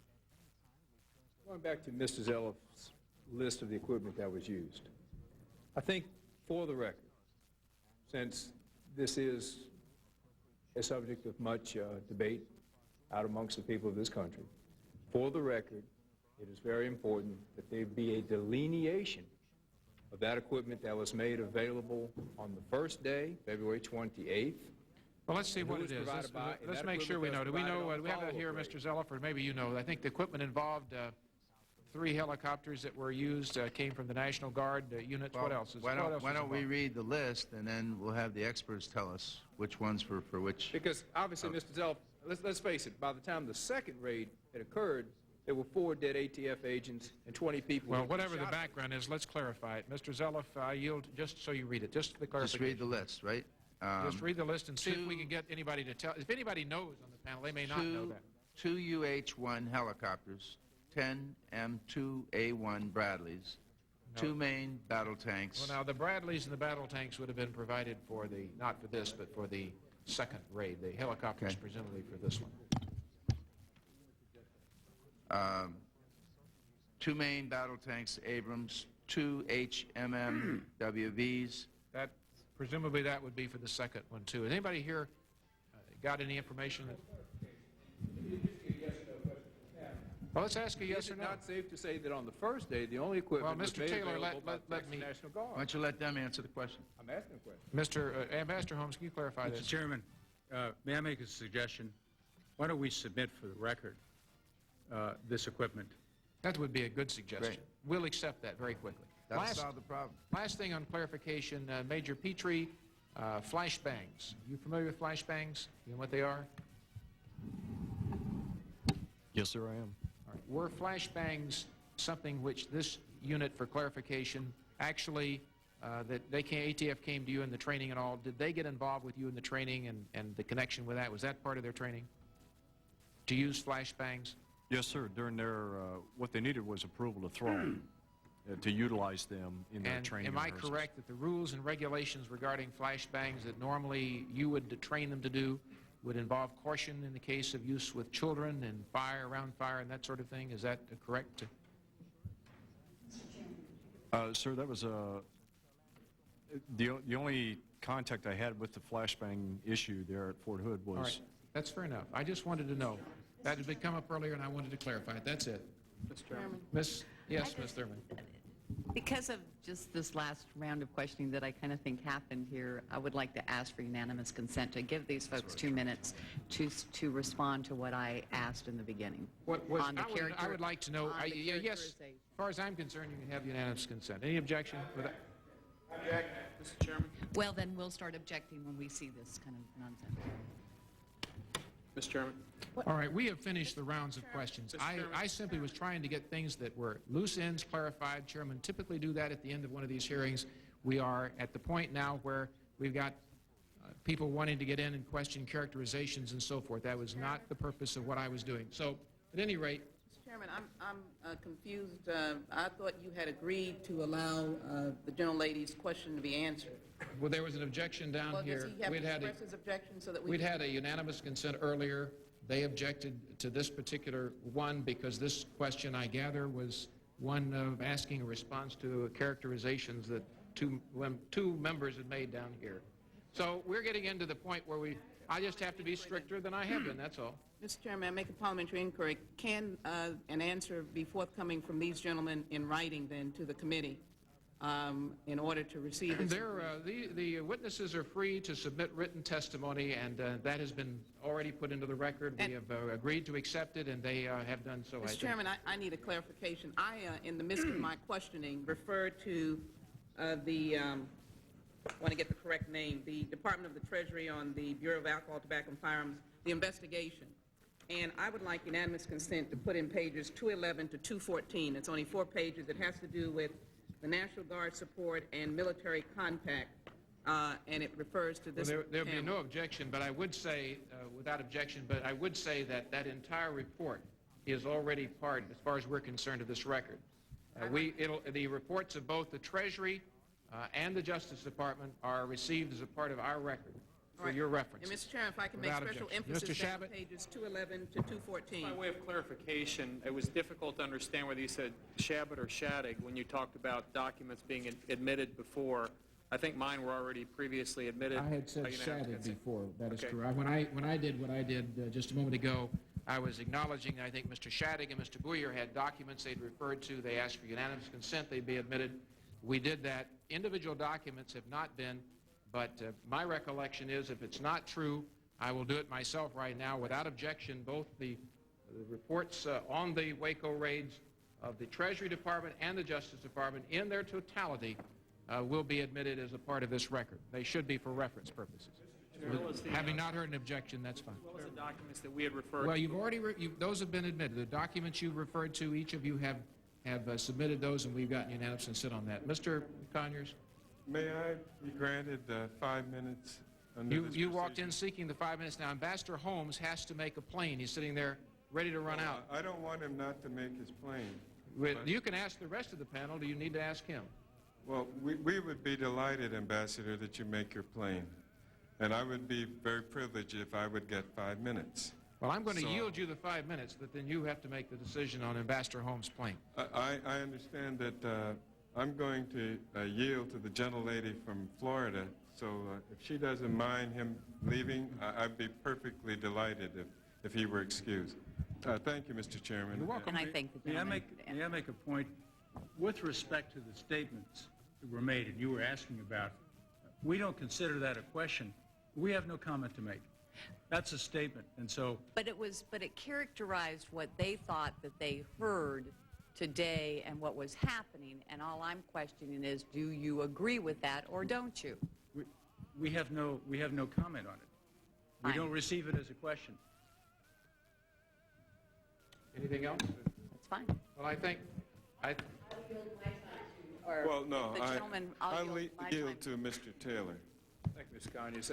Mr. Ambassador, go catch your plane. Because this can be directed to the military guys. I'm serious. If you have to catch your plane, I don't want to be the one to hold you up. What I want is a clarification on the day of the first raid, because Mr. Zelloff ran off a very long list of heavy military equipment. Is it not accurate that on the first day, the only assets made available were Texas National Guard helicopters? That the Bradleys, that the tanks, that all the heavy things that he refers to were used only after 4 ATF agents had been murdered, 20 more had been wounded, when the ATF guys were outgunned by the Branch Davidians. Is that not an accurate statement? And if it is not an accurate statement, please tell me. Yeah, that's essentially accurate, and I think it will be clarified definitively when we submit for the record, as I suggested we would do, the full list of equipment. Okay, Mr. Ambassador, the American people won't get the chance to read that record. I mean, this can be public, but they won't read it. I so said that is essentially accurate. Thank you, sir. Yes, sir, I yield to Mr. Schumer. Thank you. And I would just like to first thank all of the gentlemen here for testifying. And I'd also like to say we've heard some summaries that were made at the end by our colleagues that I don't think matched anything that you said in terms of the methamphetamines, in terms of the military use, or anything else. And I would simply urge anyone who is interested in this in some detail to look at what the witnesses said and not at what the summaries, which didn't give any of the witnesses a chance to tell their veracity. We all have our views here. My views are known. I think everyone's views are known. But at the end of the long testimony, to have you people summarize, and the summaries don't fit what the witnesses say, I think the public should be aware of that. We did not hear from any of the witnesses the summaries that were made by two of my colleagues at the end. And I yield back my time to the gentleman from Michigan. Are there any of my colleagues that would like time? Mr. Chairman, I would yield back whatever time I have remaining. Thank you very much, Mr. Chairman. Mr. Ehrlich has come in. Mr. Ehrlich, would you like to be recognized? Sure. And I appreciate that, and I will yield my 5 minutes to the chairman. Well, I thank you, Mr. Ehrlich, and I won't take it. But Ambassador Holmes, I'm going to let you go. You go catch the plane. I have a couple of comments I want to make on the time, and I'd like to ask Major Petrie one or two questions, but they do not require your presence if you need to go. Major Petrie, I just wanted to follow up because I was seeking clarification, and some of my colleagues over here thought that I was broaching the subject of flashbangs inappropriately, I suppose. I did not mean to do that, but as long as I've got the time for Mr. Ehrlich, I want to make sure we didn't leave that just hanging out there in the air. Tell us what a flashbang is. This won't be out of a technical bulletin, this answer. But, I understand. I don't want it. A flashbang essentially is a non-destructive device, or a device that has very limited destruction to its environment, normally initiated by a pull fuse system It does have a capability of a spoon with a cook-off. It explodes. Essentially, a flashbang is exactly what the name implies. It creates a very brilliant flash. It creates a very large noise. This noise and the flash both disorient the inner drone. On that. Yes, Mr. Crane, please do. Flashbang is simply nothing more than a diversionary device used in a context of like CQB that we've talked about earlier, where a forced entry scenario requires the assault force to obtain the better hand, if you will, when they go through a door or if they enter a facility. A diversionary device basically gets the attention of those people inside the room, whether they be hostages or friendlies or whether they be bad guys. All right. Are there times, Mr. Crane or Major Petrie, where you have cautions or red flags about using those where they could be hazardous if you have rules of engagement? I think we're going to have testimony, and we have already had some, that ATF had some of those rules. I'm not asking you to tell me what their rules are. I'm curious to know if you, in your training, advise either them, law enforcement agencies, of this, or if you would advise your own military personnel there are times to be careful, particularly with the use of such devices as flashbangs. With regards to advising military, yes. With regards to advising LEAs, I think the circumstances What do you vary. tell the military? Certainly if you're going to be around flammable material, either flammable or volatile material, and you have knowledge of that material, generally within a certain area, you'd certainly want to be careful before you toss it in there. Do you say anything about children or being careful if there are children in the area, if you're using this, say, in the urban warfare environment that you described earlier in answering someone's question? Is there a hazard particularly that you know of for using these flashbangs more around kids than it is around adults? I'm not medically really capable to Okay, well, that's all right. I just want to know if you had any. That's all I asked. Now, we've clarified it. I'm going on to make a closing comment. I would like to make it, and I want to thank all of you for coming today. People have been talking about characterizations. We get a lot of that here. I think it's very clear that you came forward, all of you on this panel today, Ambassador Holmes has just left, and every one of you, and given us very straight testimony. Some of it has clarified clearly the role of the military. There's a lot of confusion around what posse comitatus allows and doesn't allow. It is, as you've testified, very ably legally for quite some time today, a rule of law that has some parameters and restrictions on where the military can be involved. Apparently, under the rules of engagement as you understood it, and I think as you've explained it today, you could give the assistance that you gave to the ATF prior to the time that they made the raid at February 28th raid, and the equipment at least used in that raid. We have not gotten to the questions really surrounding the second event, and that's not why you are here today. With respect to the issues that are raised about the drug question, I think it's also equally clear that from your perspective, the drug issue was explored adequately, and you had, for JTF 6, permission to go ahead and make the training. I think there is some question, though, very serious question, that's not your responsibility to answer, it's ours, and to get the answer from ATF about their providing potentially misleading material to those who did make that decision and screen it for you about the involvement of drugs. Whether that would have made any difference for any other unit, it certainly is clear from your testimony, General Pickler, it did make a difference technically for you. So that's the way I see it. I want to thank all of you for coming today. The time that's been yielded to me has expired. We need to move on to another panel, and we thank you very much for spending your time. Thank you. Mr. Chairman, I have a unanimous consent request that when I questioned Commander Pickler about the chain of command, I did not have this information relating to approval to execute counter-drug mission, and I have some information to that effect that I would ask to be made part of the record. It's a document from the Treasury or that's been provided to us, to the committee, as I see it. Yes. Then that will be accepted without objection. At this time, I want to call our last panel for the day. As I announced earlier, this is the third panel. The fourth panel will be put off till tomorrow, but our third panel is a